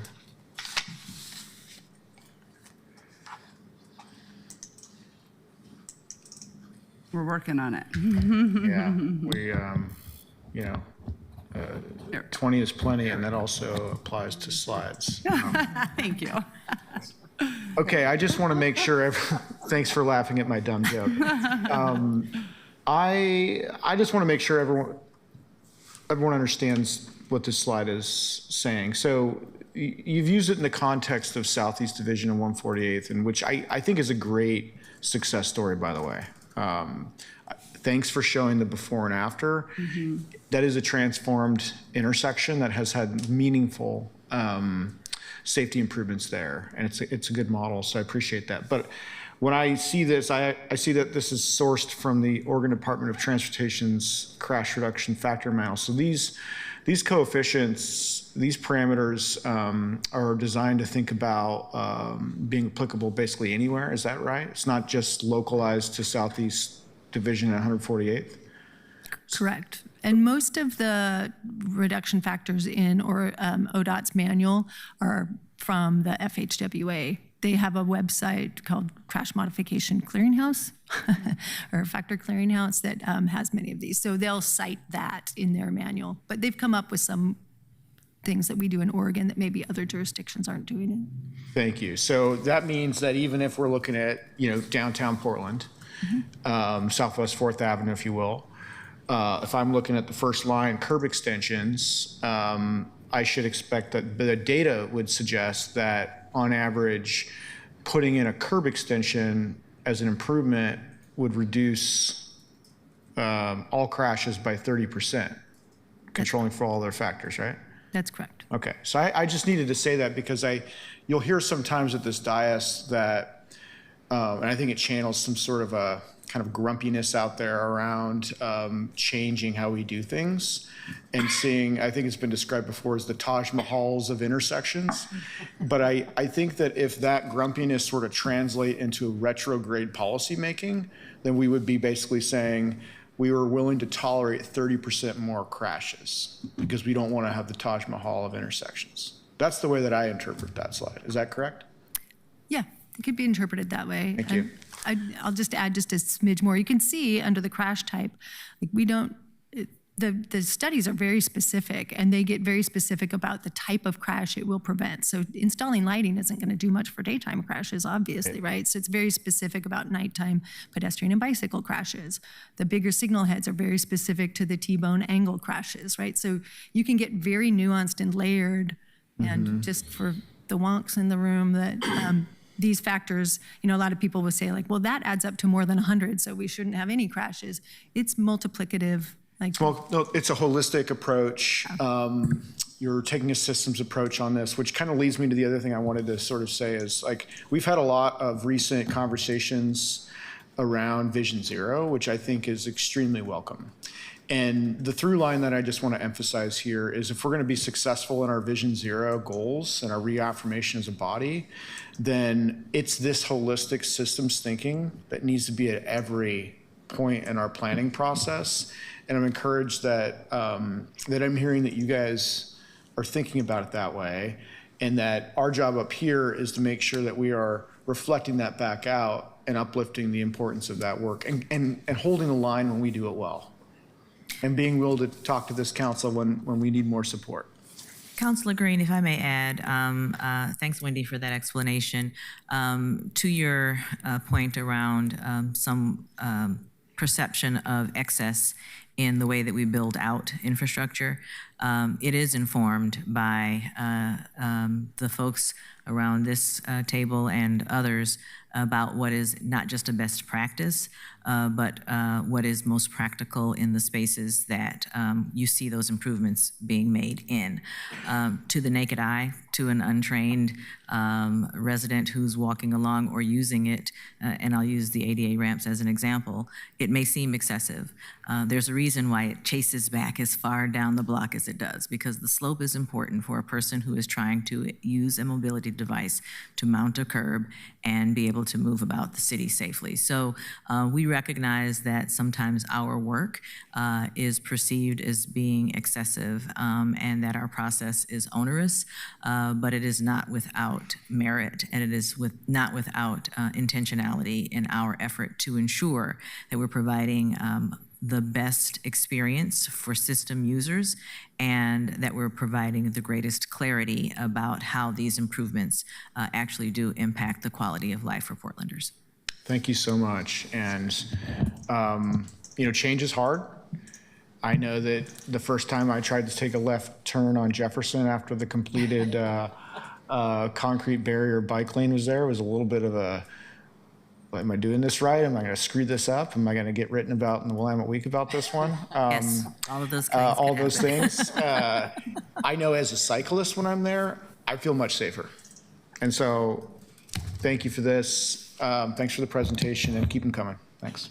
Thank you, Councilor Green. I share the same experience since I drive that every single day. In fact, I've been meaning to talk to you about that. Councilor Canal, I think you're next in the queue.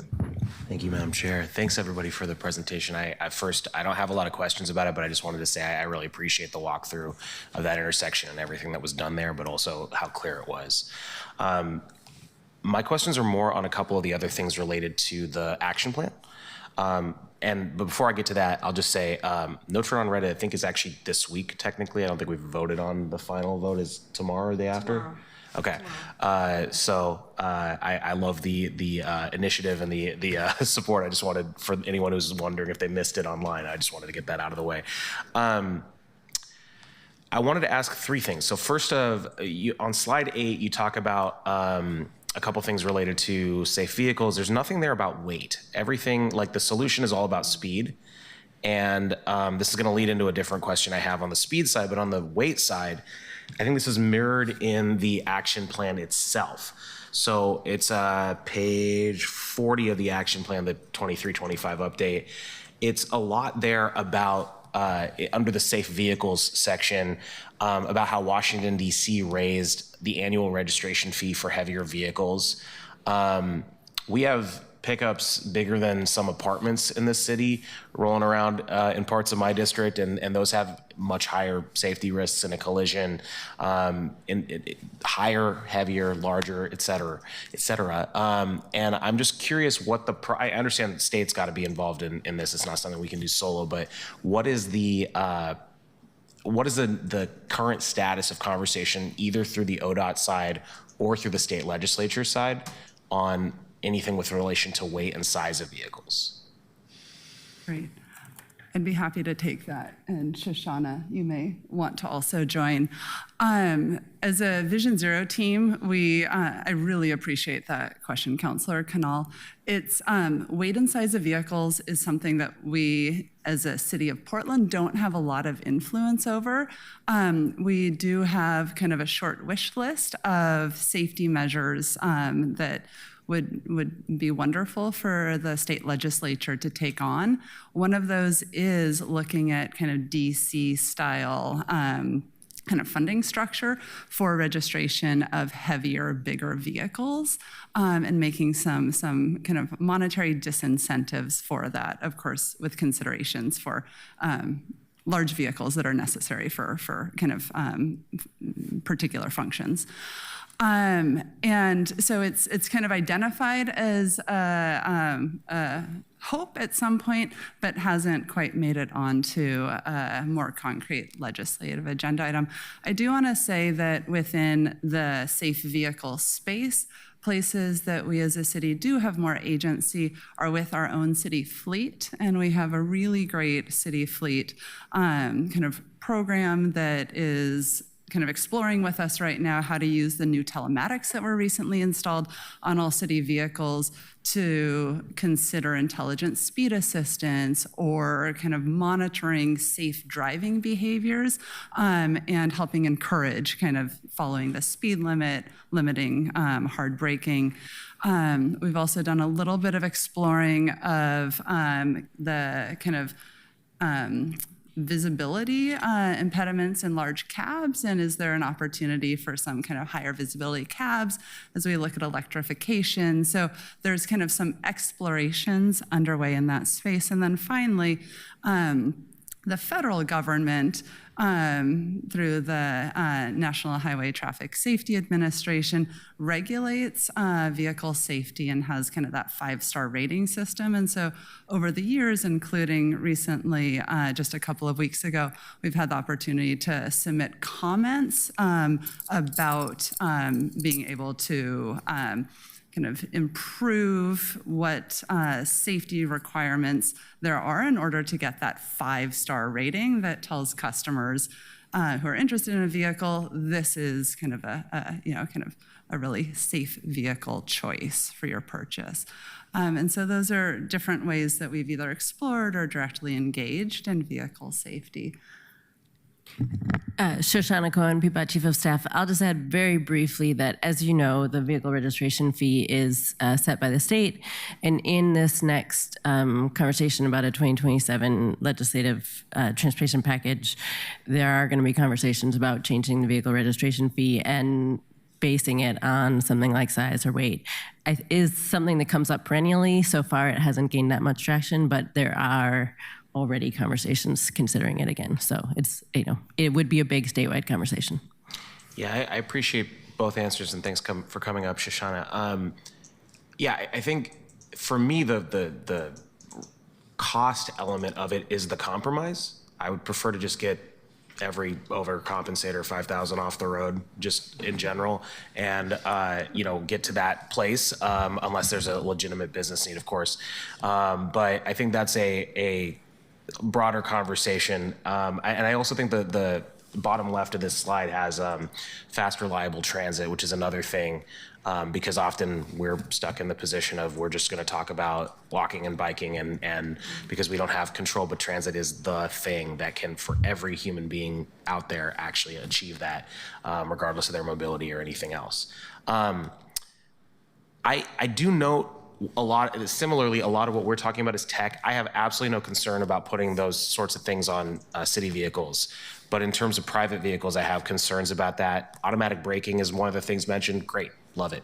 But a lot of the rest of it is just basically backdoors to surveillance, and I'm trying to, there are trade-offs to every policy, right? Some of them is just cost, and you're weighing like, it's $40,000 to do this, or it's a human life. That's an easy trade-off.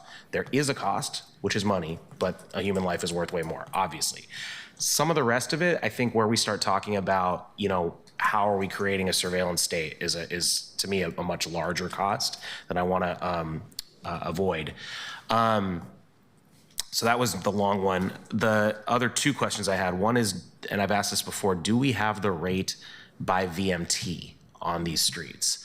As you look at the maps of all the higher injury, high crash corridors, whatever terminology, it is also very similar to the heaviest trafficked roads, total. So I'm interested in understanding if we do the type of infrastructure that gets people off of those roads. For example, the road diet that happened west of I-5 on Lombard moved a lot of traffic off that road to Willamette. And with that traffic came greater levels of, or higher levels of crashes. Now with more bicyclists involved because Willamette is a heavily biked road. So I'm trying to understand, is it because of the design exclusively, or is it because of the nature of just heavier traffic means more likelihood? And also, how do we fix it without moving it? And I'm trying to understand that. Do we have VMT-based rates for the high crash network? I mean, we can both tackle it. Yeah. What I was going to share is that we used to do rate-based analysis when I first started at PBOT for quite a long time. We did the crash rates on our high crash. At that time, it wasn't called the high crash network, but we did provide or produce a high crash intersection listing based on crash rates. Many of those intersections that showed up 20 years ago based on the rate analysis still show up based on the severity analysis that we're looking at now. So there is somewhat of a correlation, and Clay, you can speak to this a little bit more. And then as far as like how do we make safety improvements without shifting people, I'd say that doesn't happen most of the time. It can happen, but we've done other road diets like on Division between 60th and 80th where volumes actually went up on Division after we did the lane reduction from 4 to 3. And we try to analyze that before we make the changes and say, like, where do we think people will go? What do our models show? Are they diverting?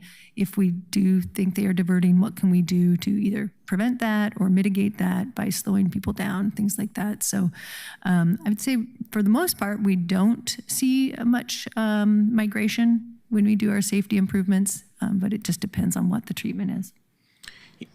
And to answer your question directly, we don't do much rate-based crash analysis work. The one place where that shows up is in our high crash intersections. Those do take ADT into account. And on our kind of corridors and segments, I think Wendy mentioned we've shifted away from that because we're really wanting to know what are the segments where the most people are dying and being seriously injured, recognizing that that's really kind of saving lives and reducing those injuries. Where can we get the most kind of safety benefit for the investment? So if we have a street that has, 5,000 ADT and 3 serious injuries, and then we compare it to a street with 20,000 ADT and maybe 8 serious injuries and a traffic death, we would not want to necessarily kind of have the street that has had more injury and death get lower on a priority list, and have a street with lower ADT kind of get that bump up for prioritization. And so we've done some recently. We don't use that as a practice, but would be very amenable to kind of understanding what you would like to know more and doing some work to get you the answers you're looking for. Thanks. I appreciate that, and that's a really good example, those numbers that you just gave. I think what I'm trying to get it at is if we were to reduce the ADT on the heavier trafficked street by moving it to the more risky but lower traffic street, are we actually, like, I don't care where the names on the map show up, I just don't want the names on the map, right? I know we all do. That's not a unique thing to me. We all believe that. I'm trying to figure that part out. I also appreciate the comment about division. I believe you. I don't represent that area. I do represent, and I live off of that stretch of Lombard, so I've experienced this. And I also think there's a pretty big difference between going from 4 to 3 and 2 to 1. That getting where you can't change lanes and people start looking for the less trafficked street to go and get where they need to go. That's the concern I have. If you go from 3 lanes in a single direction to 2, 4 to 3, you can still do what you got to do, but there's that feeling of the sort of driver psychology of I'm going to get around this traffic. And for people on Lombard, it has historically been going to either Columbia or Willamette. And Willamette is not, although I will say historically has not been built for that. There's actually been a lot done on Willamette recently, and I do want to credit you for that. Last thing, has traffic circles been a conversation recently, and specifically on Prescott, 60th, Cully, that 5-way intersection? I am very interested in the conversation of how to make that intersection work better. I get a lot of input into my office about it, among thousands of other things, of course, but that one I think gets a lot. And I'm curious, not only from the perspective of that intersection, but just in general, where the traffic circle conversation has been. Yeah, traffic circles, I assume you mean the bigger ones that are like roundabouts, like at Halsey and 80th, the picture we showed? Yeah, I don't know if it would actually be round per se in that one. It can be, this one would be more of an oval, I feel like, just looking at the map on it and as you drive around, but yeah. Yeah. They can be different shapes for sure. But yeah, the bigger ones, we would like to do more of those in the city. It's a little bit challenging. Sometimes we have small right-of-ways. We have buildings built to back of sidewalk. But we would like to do more of those. They're safer than traffic signals and a lot of the other treatments that we put in. I don't know specifically about the intersection that you're talking about. That doesn't, I don't know of anything in my head about project there, but it is something that we want to consider, and Clay and I have been talking about creating guidance for roundabouts and when to consider roundabouts. We have looked at them at multiple intersections, trying to, again, install more. Did you want to add anything else? Great. Counselor, we can go back and see if there are any current plans to do work in the location that you've identified to determine if there's a potential path forward for us to consider doing something alternative to what we have historically done. Yeah, and it doesn't need to be a traffic circle there. Those are two separate but related questions. Absolutely. Thank you, Madam I'm Chair. glad you brought that up. That's great. A couple quick questions from me. Thank you so much for giving us the example. How much did that cost? Can you give us the cumulative cost of all of those improvements on that example? I don't know if I could give you a cost of all of them because they were phased in. Right. I will just say the very first thing we did that we didn't even talk about was that slip lane where Renee was killed there wasn't even a stop sign there when she was killed. So we put in a stop sign, we added a marked crosswalk, and that was something that we did within like 2 months and probably cost at the time $2,000. So that was the very first thing we did in response. And then we got a grant from ODOT for maybe $200,000, I think it was, to install some of the concrete that you saw in the 2019 slide. the next part was much more involved. It was part of the Outer Division Safety Project and also Division Transit, and that was millions of dollars probably. We rebuilt the signal, we added a lot of communication and fiber, and separated everything, not only in space but in time with the traffic signal. But a lot of the substantial improvements were made prior to that multi-million-dollar investment at the intersection, probably less than $1 million for sort of the first two levels of treatment that we installed. I don't have a total figure for 148th, but I think it would be interesting for us to know what the price tags are generally on each of these kinds of improvements, just what they cost. Yeah. Second, we didn't talk at all about, I know what you call the speed cameras. Did they play into anything that you talk about in Vision Zero? I know we want to do more of them on the high crash corridors, but where do they fit in Vision Zero? They're a really key component to Vision Zero. They've been a part of our kind of action plan process since the inception. In 2015, the city of Portland was successful at the legislature to get the very first speed cameras. And since then, kind of expansion of the speed camera program is one of the kind of safe speed actions that we've really leaned into. One of our colleagues manages that program, and in close partnership with the Portland Police Bureau.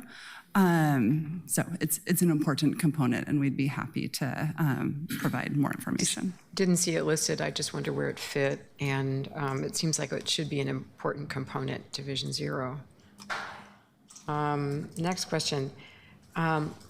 I don't want to speak for Councilor Green, but in our district, I get a lot of concerns about lack of sidewalks and speed, and folks feeling unsafe, and how come you guys don't do something about it? Well, we haven't had any deaths here. We're all waiting for somebody to die so that we can get an improvement from PBOT, which is really kind of sad.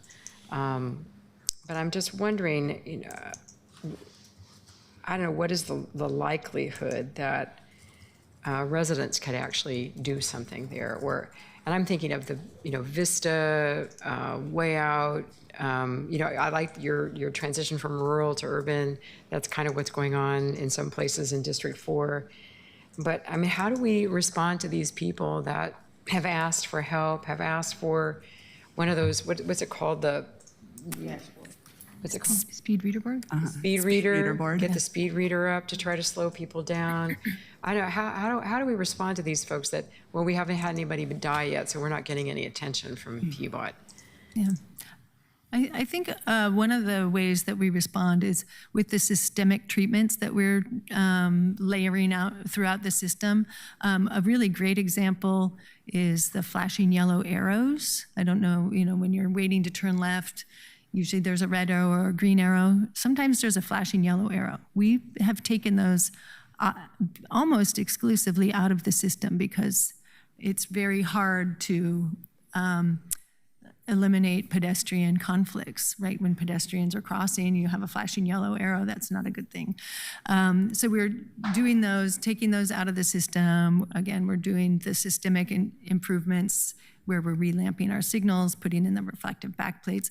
Those don't, we're doing those proactively. We're not only doing those where there are crashes or serious injuries. I think sidewalks is a harder thing to address because they're so expensive. That's hard to do systemically. Does painting stripes does that help? It can, depending. We do have in Southwest in Motion some treatments in there for striped shoulders for pedestrians that have either plastic delineators or concrete curbing that kind of creates just a separate space. We've done a little bit of that on Southwest Barber as you approach downtown. We've done it on BH Highway, where it would have been a very expensive project to get in full proper sidewalks, but we did create a concrete separated space for pedestrians by narrowing traffic lanes. So we are looking at that more often, and we know in Southwest in particular, where you have grades and lack of drainage, those are really important treatments to lean into. So Southwest in Motion really has some really good information in there about how we can make pedestrian improvements without having to go to full sidewalks. I think folks in District 4 are pretty familiar with Southwest in Motion. It's just the implementation they're concerned about. And what you did on Barber was fabulous. I really appreciate that. Council, I'd like to share that I think we've discussed the ways that our projects have heretofore been funded, especially those that are more transformational in nature, that funding comes from outside sources. Given that we now have the TUF and the street damage restoration fee and the dedication of that funding, some of that funding to SIP and other initiatives, we might be able to address some of the things that your community members, your constituents are calling you about. We also receive the calls, and in as much as I hate for our response to be, well, we don't have any money to do the very basic thing, that has been the heart of what has been the problem for us. I agree that we should not have to wait for someone to be injured or worse on our streets or in our communities before we do something. Unfortunately, we have not been able to have a proactive stance, and I'm looking forward to us being able to swing the pendulum in the opposite direction because we will be able to make thoughtful investment in areas regardless as to whether or not it is high crash, regardless as to whether or not it is in one part of town or another, but rather because there are people and human beings that are living, working, navigating in those spaces and deserve to have comfortable spaces in which to do that. Well, thank you. You gave me a couple of ideas to go back with. Last question from me, and then I'll turn over to Councilor Smith, is we've been having some conversations about autonomous vehicles here, and I just wonder if your team is involved in those conversations, because safety, I think, ranked as the #1 issue when people were queried about autonomous vehicles. And is this a part of your conversations as well? Are you involved in those conversations? Yes. Yes. Okay, good. All right. Good to know that. Now I'm going to turn to Councilor Smith, and then we're going to, if we're done, we have a couple more hands up. We need to take a 10-minute break before we go to the next topic. So just a heads up. Councilor Smith. Thank you. I'm trying to get used to this microphone on the left-hand side. So I just wanted to say thank you for giving that very expansive definition of Vision Zero and all the things. It's something that we have been very supportive of since day one that we started this new council. And I think, you know, living in District 1 and seeing that we have a lot of the high crash network in our district, it has started me to think about different things that we can do. So I just wanted to have a conversation about a couple of things that me and the chairwoman have talked about, and she's been on my case because I haven't given her an updated ordinance on this. But there were 4 things that we thought would reduce the number of lives, fatalities, crash fatalities in District 1. Right turn on red restrictions, and so we worked on that. The automatic walk cycles to implement automated default walk signals. I know this is really expensive, and I can see Director Williams looking at me like, but that's I'm searching my brain. I'm searching my brain. A lot of money. Yeah, but it is, yes. And then to update the code on curb extensions. And that's our next one that we're going to release that we'll be talking about in September. Because we already have this mandate for the ADA mandates that we're doing on the curbs, and since the code says that the curb extensions are not mandatory, and so we want to change it to making it it's voluntary, but you all do it more than not, but you don't have to. And so we want to make sure that those curb extensions are put on, particularly now that we're doing the work for the ADA stuff that we got approved for last year that we voted on. And that's an issue. And the lighting requirements, mandating enhanced lighting for all the crosswalks to improve lighting citywide. So that's a big deal. But we thought that we would start with the curb extensions in light of the lawsuit that was put out. I don't know when the lawsuit was, but I know we had to pay for it and we had to do an ordinance to do bonding on it. Are you familiar with it? I know. The Creek settlement, Yes. the ADA settlement, yes. Yes. That happened in 2017, and so we've been working to fulfill those expectations. Exactly. Since that time. Many of the projects that we work on that are dedicated to us improving the ramps, there are instances when it is the first path to include curb extensions. Yes. I look forward to continuing to work with your office and with this committee on the Yes. language, because I do think that there's some feasibility that needs to be considered as we talk about doing bump outs and curb extensions. There are places where, based on the amount of space, it may not be the option that we would need to go with. But I will say that generally speaking, our team leans in to do as much as is possible to ensure the safety. So I am not afraid of the language in terms of the mandate or the direction, as much as I want to make sure that we aren't over promising on something that is impossible for us to deliver on. Right. So I would want to talk about the language there a little bit more. And that's what I wanted to talk about, to see if we needed to put something. I'll give you the baseline ordinance that we've drafted. We were going to put them out in like a group of 3, and so we decided let's start with the no turn on red first, just to make sure that we get it right and that we're able to talk to the community about it so that they can see, just like you had up here, what does that do in terms of saving lives in our city? And I think that's my goal. And I appreciate the layered approach as well. Just as we used the 148th Avenue example, Right. we were able to layer on things. And so you talk about the curb extensions, you talk about the additional lighting.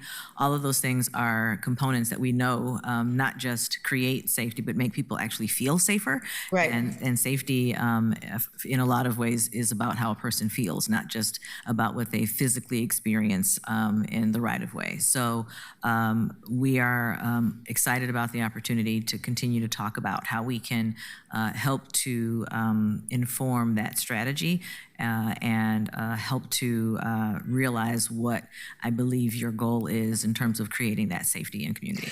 And who in your office should I talk to, or should I send it to you first and you can?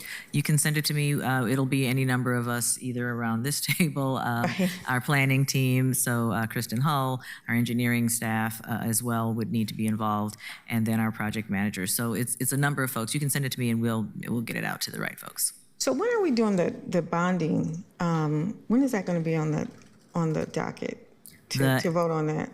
You've already approved Did we do? that? So much is going on. Is the 550? How much? 550? I'm not sure about what you're talking about. Okay, so yeah, because I don't know what I'm talking about Okay.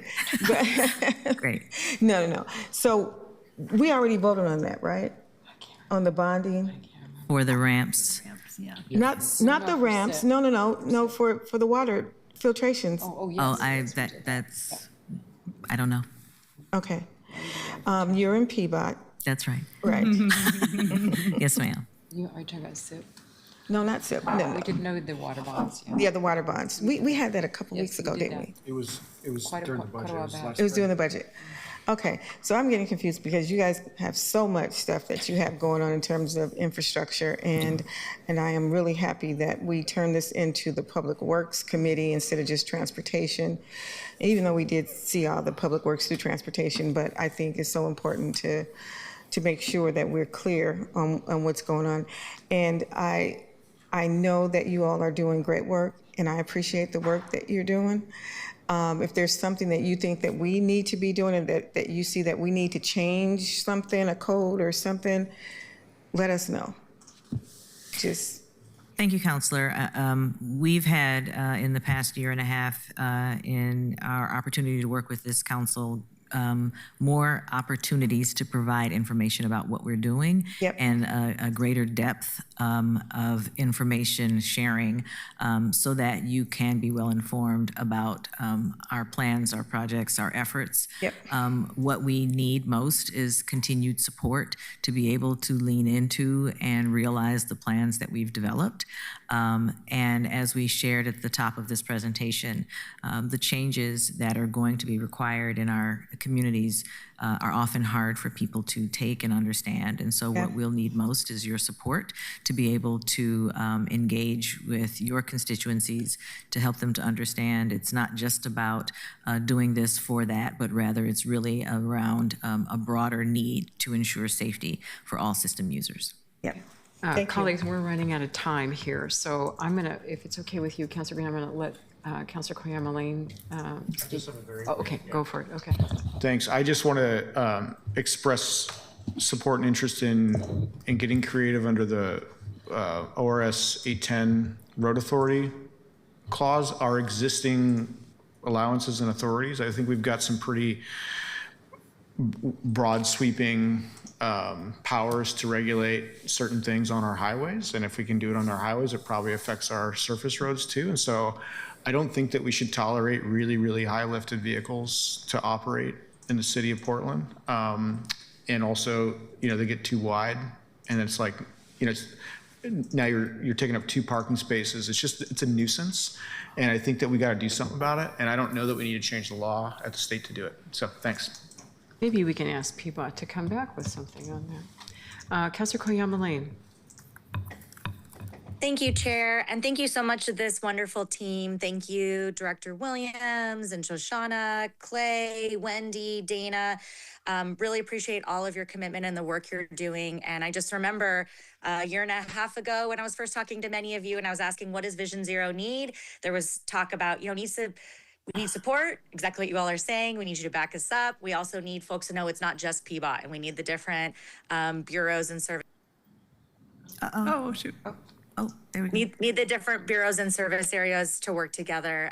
So I see us, you know, like I appreciate what Director Williams said. This work takes time and we have to be persistent at it. We're seeing improvements, but we have to keep investing. I would love to hear from you all who are with us today. If you know, I want to make sure that staff and subject matter experts in Public Works and PBOT are really the ones that are helping us prioritize what are the ways that we can maximize our dollars, our limited resources for traffic safety. What are ways that we as council and this committee can be better understanding like what to prioritize and how we're going to make sure that we're saving the most lives? Really appreciate that question, Councilor.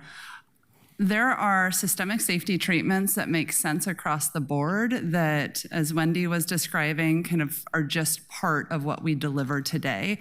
High visibility crossings, retroreflective backplates, leading pedestrian intervals. There's kind of a whole suite of kind of systemic safety investments that don't take analysis to identify where to deliver.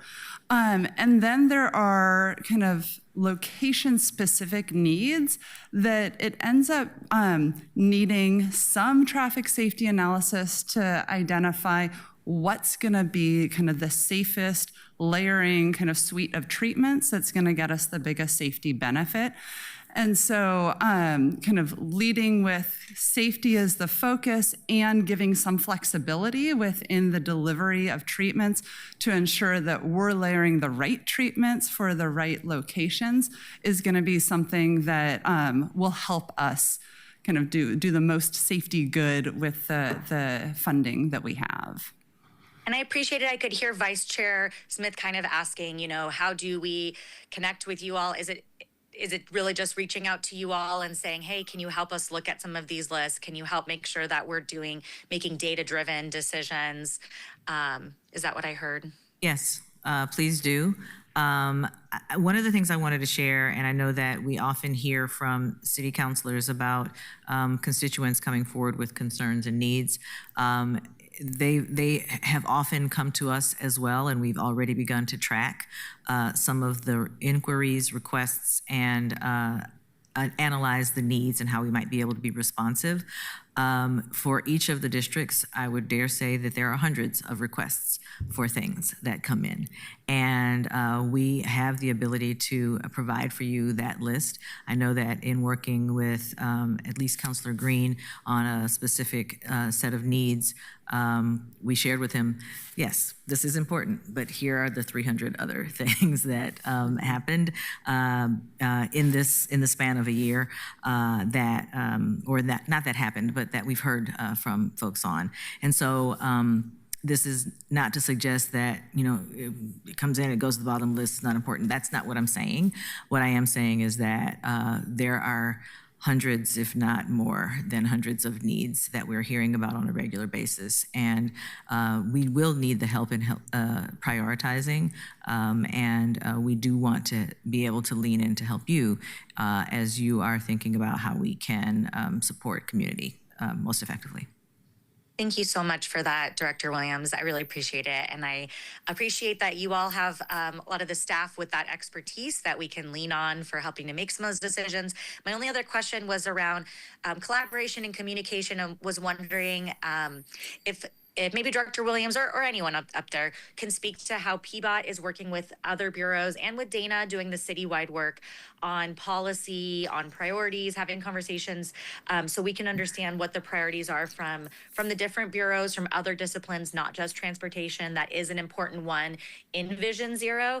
And it's not also just all on PBOT too. We have to make sure that there's collaboration and other bureau service areas are invested and see themselves as Vision Zero, part of the Vision Zero champions table and teams also. So can you speak a little bit to that? I'll take that one. Thank you, Counselor. Great question.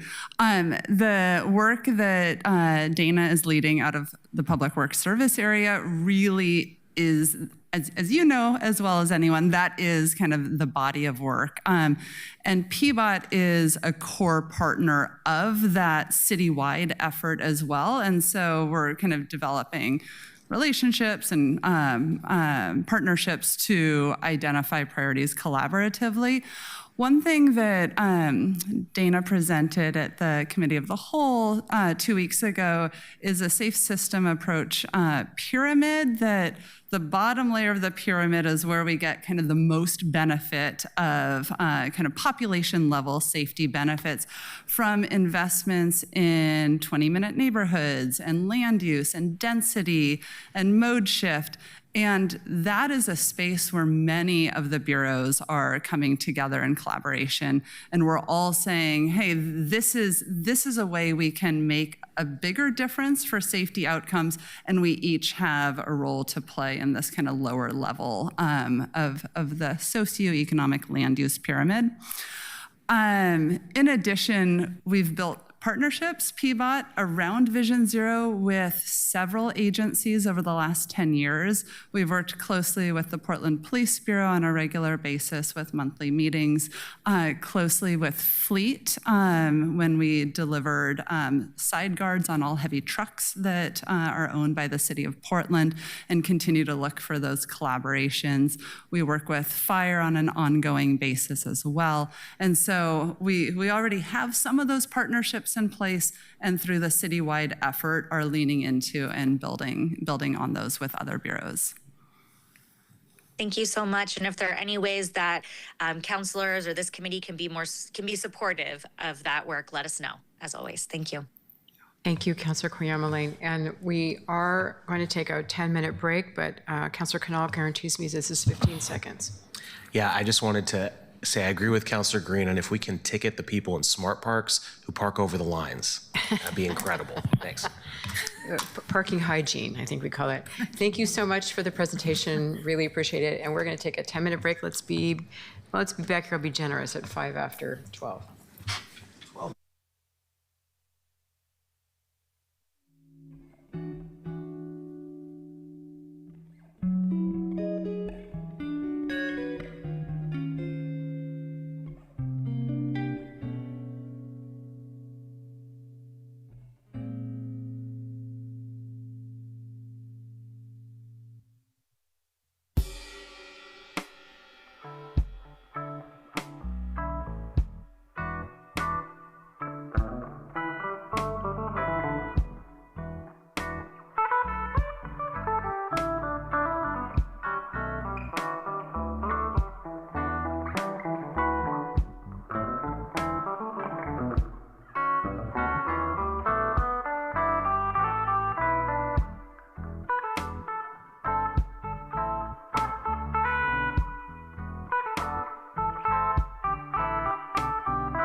Colleagues, welcome back. Sorry, we're running a little bit late. Diana, would you please read the next item? Item number 4, document number 2026-283, Waterfront Park Redevelopment Update. Great, thank you. Colleagues, I've asked Parks and Recreation to give us a very brief update on the work that's going on, the progress on the work that's going on, and the redevelopment of the Tom McCall Waterfront Park. So we'll get a little bit of history and then maybe learn about the current design process. And I'm sorry, we only have about 25 minutes to do this, and I know you have a presentation, so let's do it. Thanks, Right. Art Pierce. Yeah, thank you so much. Art Pierce, Interim Director for Portland Parks and Rec with Laura Lillard, who's the project manager for this project. We're going to start out with a little bit of fun. You might have noticed as we're trying to promote the Waterfront Park, we put out a video last week to try to attract some attention. You're going to show that video? We're going to show the video. I'm going to share it. Yeah. So I'm going to start sharing it. Okay. Oh my God. Hopefully that comes in. Access, more trees, a picnic shelter. No, 2 picnic shelters. Places to swim, more dragon boats. Beach, definitely, lots of beach. What about a playground with a big slide? Hoops, definitely hoops. Call it in. What about a place just to sit and read a book? Nah, it's not a rescue. New restaurant. What's he doing? River sauna, definitely need a river sauna. Pickleball, no, dodgeball. Community garden? He's workshopping. Native plants? Maybe a dog park? Food trucks, local music, art installations all year round. A place that people don't want to leave. All right, that's good. So we thought it'd be fun just to start with that. We're in a moment of, I think, a pretty large conversation, both about Waterfront Park, but also about the future of downtown. And so we're really trying to throw the door kind of wide open. And I thought it was a fun idea from the comms team to throw me into the river to try to start the conversation off. But really with design to make sure that you all know and Portlanders know that this is a big moment for us to think about how, as a city, we embrace the waterfront, how we embrace the river, which is one of our greatest assets. So I'll give a little bit of framing. Laura's pulling up the slides. Maybe one more, yeah. One of the grounding premises that we really want to reinforce with this is that we need to understand downtown Portland as a neighborhood. And really, while it has always been a neighborhood, it's been one that's been really reliant on commuters working downtown to create its culture, its presence, and its feel. And if we want to create a space that more people want to spend, and perhaps even decide to live and stay longer, we need to really change the character of downtown Portland in order to do that. And the public sector's really central role is in the convening of the design of our streets, such as the conversation you just had with PBOT, and in our public spaces that is governed largely by Parks and Recreation. Hold for 1 second with a technical adjustment.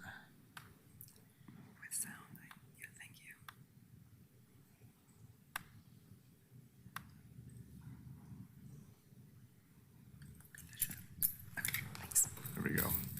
Let's go to the next slide. Maybe.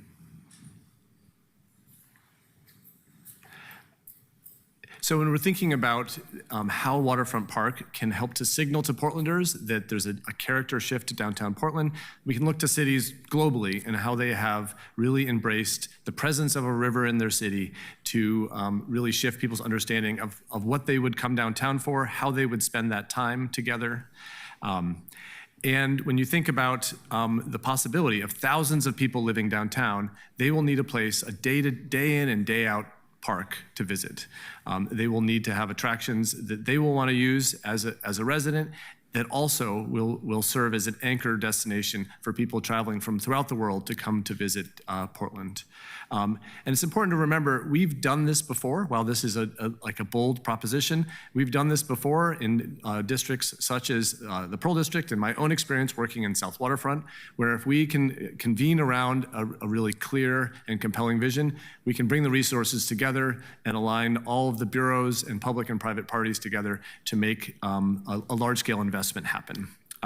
So we're really excited to engage with you as council, but also engaging with all sorts of constituents who care deeply about Waterfront Park to have a really full and vibrant conversation over the next year as we're entering into the design competition. So Laura's here to give a little bit more details into the specifics of the design competition, and we'd love your feedback and ideas to help the process moving forward. Thank you. Good afternoon, councilors. We are here because, as you probably know, Metro awarded a planning and development grant to the city of Portland. Our application was initiated and supported by two project partners, a Human Access Project and Portland Waterfront Pavilion, and the grant is funding an open design competition for Governor Tom McCall Waterfront Park. The outcome of the grant will be a concept design for the full waterfront park and a deeper and more detailed design for the bowl area, and I'll show you what that area is, along with cost estimates and funding and implementation strategies. And this project really lays the groundwork for capital funding. So just a really quick history. I just want to kind of ground us. We won't dwell here, so buckle up a little bit. I also just want to recognize that the images don't acknowledge that the park has always been a place for gathering, trading, and river access since time immemorial. But over the last 120 years, it has seen some transformation and some really big moves, and it's been shaped by people and activities. Some of the bold moves have been good, and some may be worth rethinking. In early Portland's trading and shipbuilding era, this was the location of docks and wharves, as you can kind of see in that upper left photo, and the city frequently flooded. So in the 1930s, the city built a seawall and Harbor Drive, and then it made a very intentional collective civic decision to take down Harbor Drive, which is a very celebrated and bold move, and it's in recent history for many Portlanders.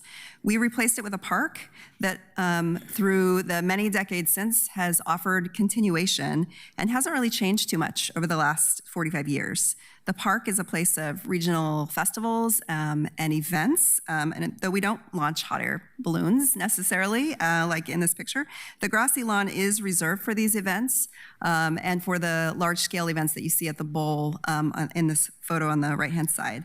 And it is also a pass-through for walkers, joggers, cyclists, and the like. And these three functions haven't really changed a whole lot over the past few decades.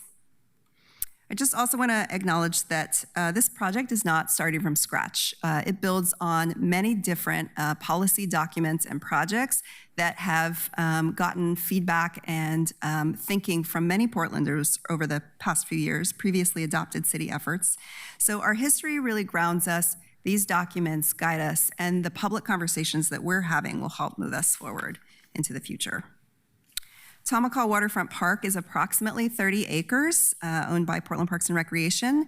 We will be asking for a concept design and vision for this entire length of the park. So the northern end is that steel bridge, and then it goes all the way down to the bowl, which is Southwest Clay and River Place. We will be asking for a concept design for this whole park, and this is the focus of the design competition. Many of the areas we know are beloved and they work very well, and we aren't thinking that there will be a lot of transformation, and I'm thinking like the Saturday Market area or Salmon Street Springs, but there are areas that do need help and transformation. The bowl area, which is defined from the Salmon Street Springs to that southern end at Harbor Drive and Southwest Clay, will be the focus of the winning design team post-design competition to take that more detailed design and feasibility. We also have the opportunity to potentially expand the design of the entire park in a more focused way, just like the bowl, with additional funding from a Metro 2040 grant if approved. And I think adding one note here, if you look at the illustration of the dashed area of the outline of the design competition, you'll note it also includes the Morrison Bridge ramps and also includes Nadeau Parkway. So we're also inviting designers to help us really rethink the character of that connection from downtown and into the park as well as the park itself. This diagram shows at the top the major stages of the project with a special emphasis on the design competition itself and public engagement. It's intended to show sequencing. So the first phase has really been about getting us to this moment, all of the preparation. Listening sessions is an umbrella term for one-on-one conversations, stakeholder interviews, open house, survey, webinar, et cetera. We've done a deep dive into some existing conditions data, looking at topography, soil stability, land use zoning. We've had conversations with the stewards who are actively involved in the memorials and monuments of all of the many memorials and monuments in the park. Event producers. We've also done, we've worked with BES on environmental studies, and we are also doing an economic analysis for the park. We have hired a design competition manager to run the competition, which is Malcolm Redding Consulting. So that's led us to this orange phase where we are in the thick of this design competition. We're at this moment where we have issued an RFQ, and we'll talk about that a little bit later, but beyond getting through the design competition, we'll land on a finalist who will then take it to the next phase, the design development in pink, and produce that schematic design for the bowl area. We do recognize that we'd like to come and have some touch points with you all in these different stages. So when there are 3 shortlisted teams that will be producing concept designs, that would be a good moment to have a touch point with you. And then at the end for this project when we wrap up the design development. Again, we've been engaging with a lot of different people who have interest in the park, and we just wanted to highlight some of those organizations that we've engaged. This is not a complete list, but it does represent the broad reach of this park and this project, and we placed an asterisk on the organizations that have representation on our project advisory committee, which has been helping us develop some of the project aims, goals, and objectives. So speaking of the Project Advisory Committee, this is an 18-member group, and we are also convening a technical advisory group with many of our agency staff as well as the county and Metro. We've had several meetings to help hone in what it is that we're looking for from design teams in this competition. We've done several site tours to just give a lay of the land. We've had focus group discussions about events, accessibility, and river access and river use. We hosted a community-wide workshop at the end of June, and we have this community survey, which you saw that video has a link to. So we're really excited about that. We've received over 1,000 responses to date. So we're getting some really good feedback. The design competition calls for qualifications at this stage, not design responses. It opened on July the 8th and received, as you can see, 50 responses. It just closed a week ago. And we are in active review, and we're extremely excited about this turnout and interest in Portland. This is a really great showing of both local talent and national and international excitement that's building. The RFQ, again, is part 1 of the competition, where no design work is required. This will result in a short list of 3 design teams, which will be invited to participate in the next stage, which is request for proposals. And they will be developing those 3 different design concepts for a waterfront park. And we will host a public exhibition for folks to view it, as well as an online gallery. And those details will be announced shortly. I just wanted to flash in front of you the vision statement. This was in co-creation with our Project Advisory Committee. It really calls for this bold intergenerational waterfront park that reflects who we are as Portlanders, reflects our culture, our landscape, our identity, and really centers the river in its transformation. It is a key piece of downtown revitalization, as Interim Director Pierce mentioned, and also long-term economic vitality. So it really starts with this statement. I just also want to mention the themes that were developed with our Project Advisory Committee. Again, thinking about defined areas for events and civic gathering. We know that this is host to many of our beloved community festivals.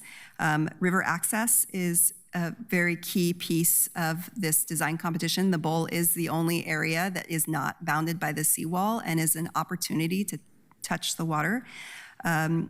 Integration of nature and habitat will be really important, not only along the river edge and the riparian, restored riparian habitat, but also upland and diversity of canopy and habitat upland in the park itself.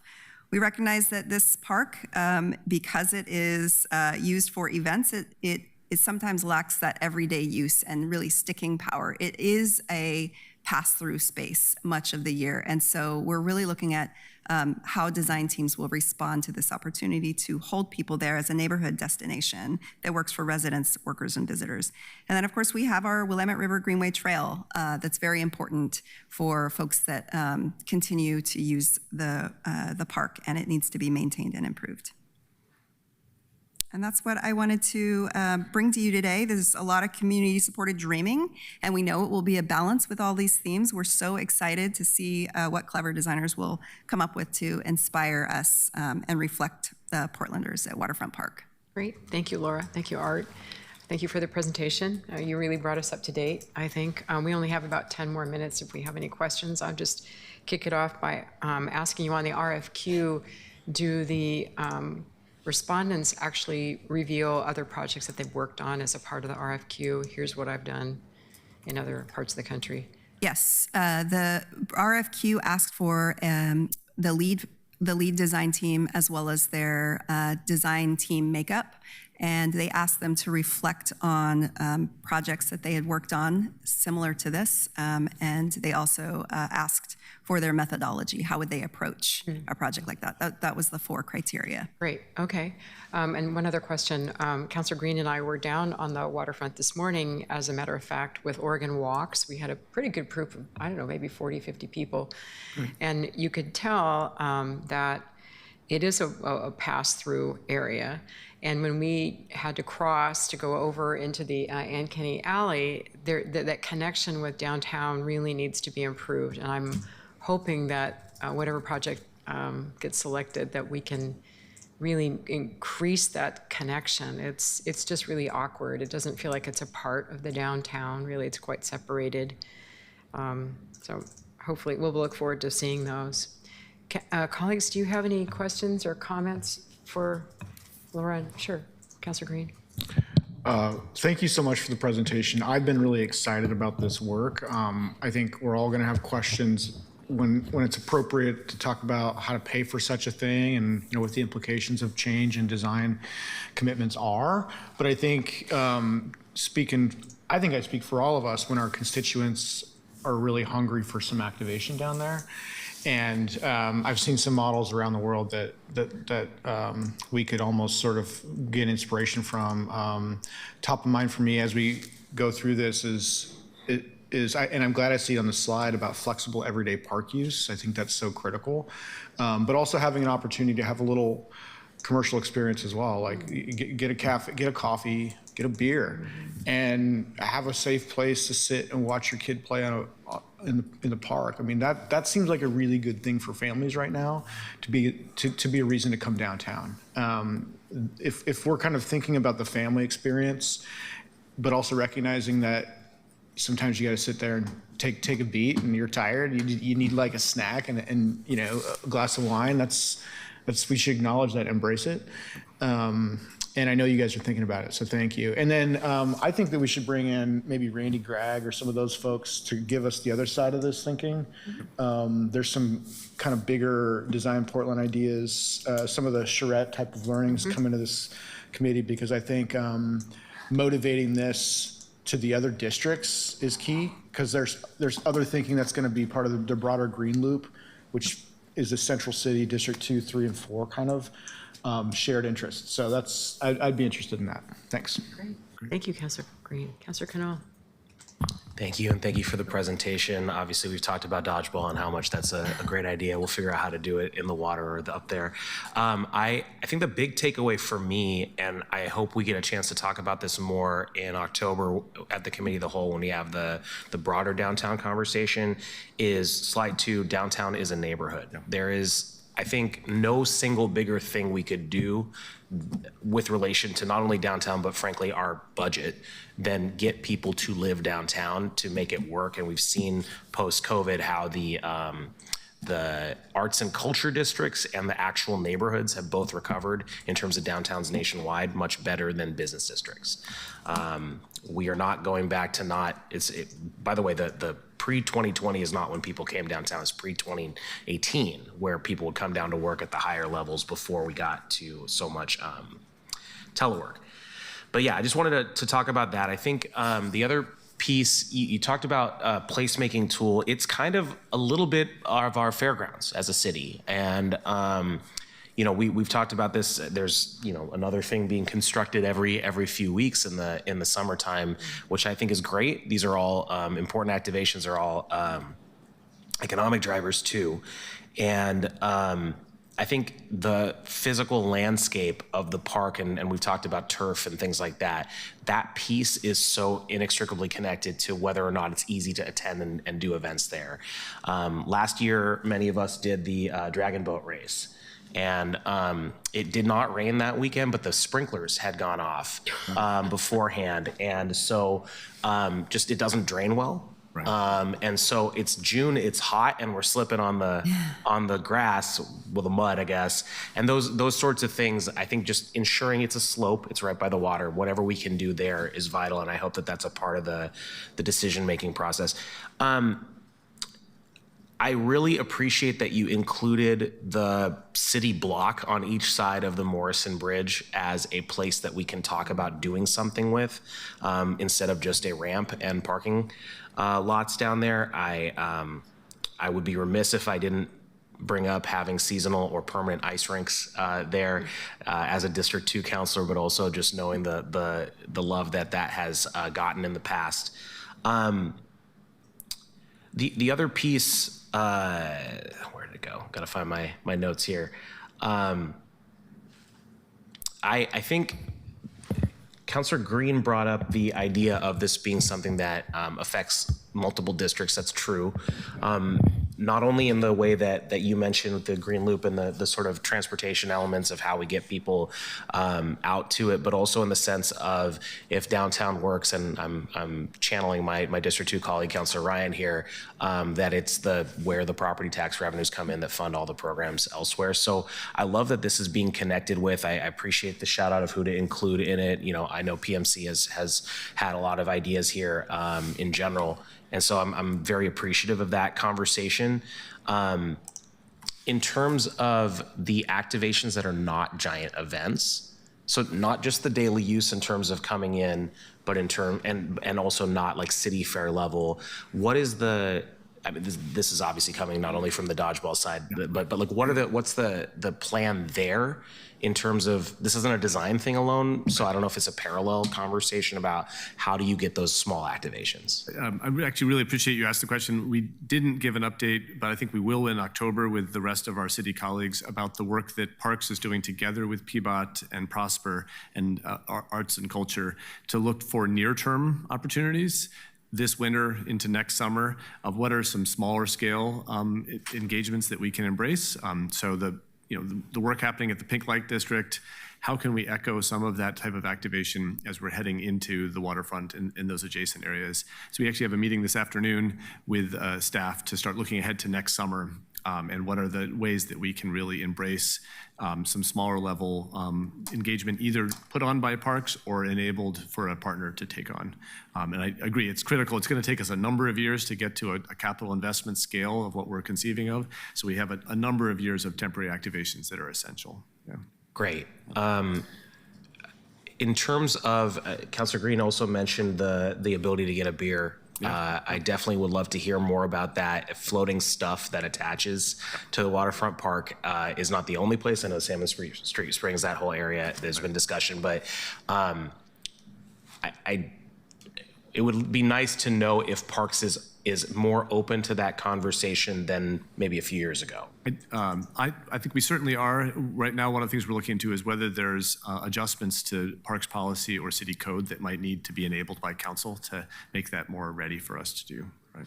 Yeah, yes, happy to help. Bring it up, you know, when someone says council has to authorize it, well, we know those folks, we can bring something over to them. Sure. Right. There's a lot of interest, I would say, in that. And then finally, in terms of NATO, you mentioned that too. I know there's some challenges with having two-way bike lanes on the water side and some of the safety issues there, crossings and especially where the ramps are as you get further north to get onto the bridges.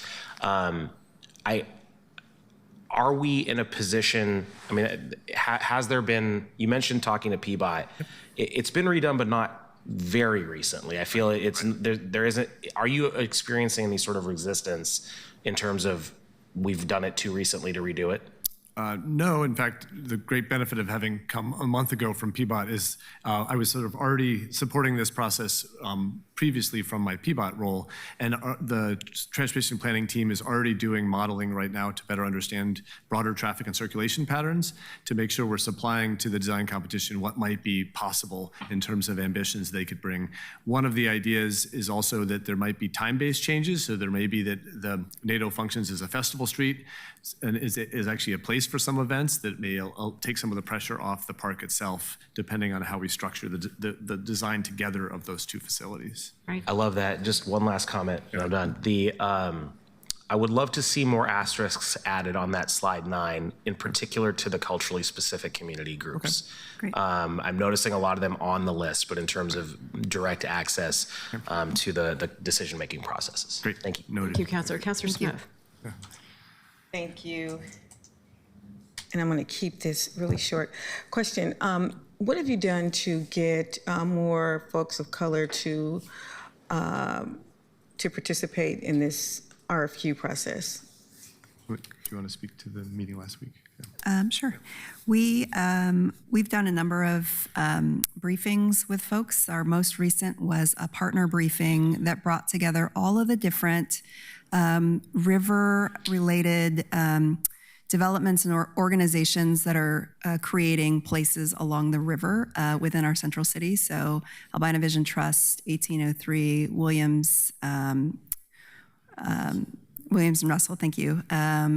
And then some of the other organizations as well, just to talk about OMSI with the Center of Tribal Nations. So just to talk about some of our shared vision and our shared goals with our projects, and also not to duplicate or ask folks the same questions as we're all doing these sort of big transformative efforts along the river. So that was a very productive conversation. I know there's a lot of collective energy around the city to do really good things and show up together in these spaces. So we're sort of lifting each other's projects up. And I would add that the Parks Community Involvement Team has also been really targeting its outreach to try to bring in voices from a broader geographic area. In particular, because I think currently Waterfront Park has great significance for cultural events and seasonal events, and wanting to make sure that we're really recognizing that and sort of bringing that into the conversation. Yeah. Perfect, perfect. Thank you so much. Thank you, Councilor. Thank you, Councilor Smith. Thank you for a great presentation, bringing us up to speed. I know we have more questions, but we'll have you back. And I think the Councilor Green's recommendation, maybe we bring Randy Gregg or some of the other players that are also working on things like the Morrison Bridgehead and other connections to downtown would be terrific. So thank you both for being here. Thank you for the presentation. Really appreciate it. We'll see you again when it comes to that point. Great. Thank you so much. Colleagues, this is our only August meeting, and the next time we're going to be back together is in September the 8th. And at that time, I plan to have a discussion of public-private partnerships with a variety of panels on public-private partnerships looking across the city where that's happening. And we'll also be bringing back the automated, I want to say Waymo, but that's not right. It's the automated vehicles to discuss that again as we maybe hone in on some action that we want to take before the end of the year, hopefully. And then we'll want to get an update on local transportation funding one more time. And at some point, we're also going to revisit, hopefully we're getting very close to the final asset management plan. I don't know if that will be done by the end of the year as it's supposed to be, but we'll come back to that as well. And let me know if you have any other suggestions or issues that you want to bring up. I know we're pretty time limited. Yeah. Just for your public-private partnership panel, do you have anyone from labor coming? I'm not putting it all together. I'm asking for help. Okay. So that would be good. Yeah. Yeah. Sure. I would extend an Okay. invitation to some public Great. sector unions. Okay. Thanks. All right. Super. Without further ado, I will adjourn the meeting of the Public Works Committee. Thank you.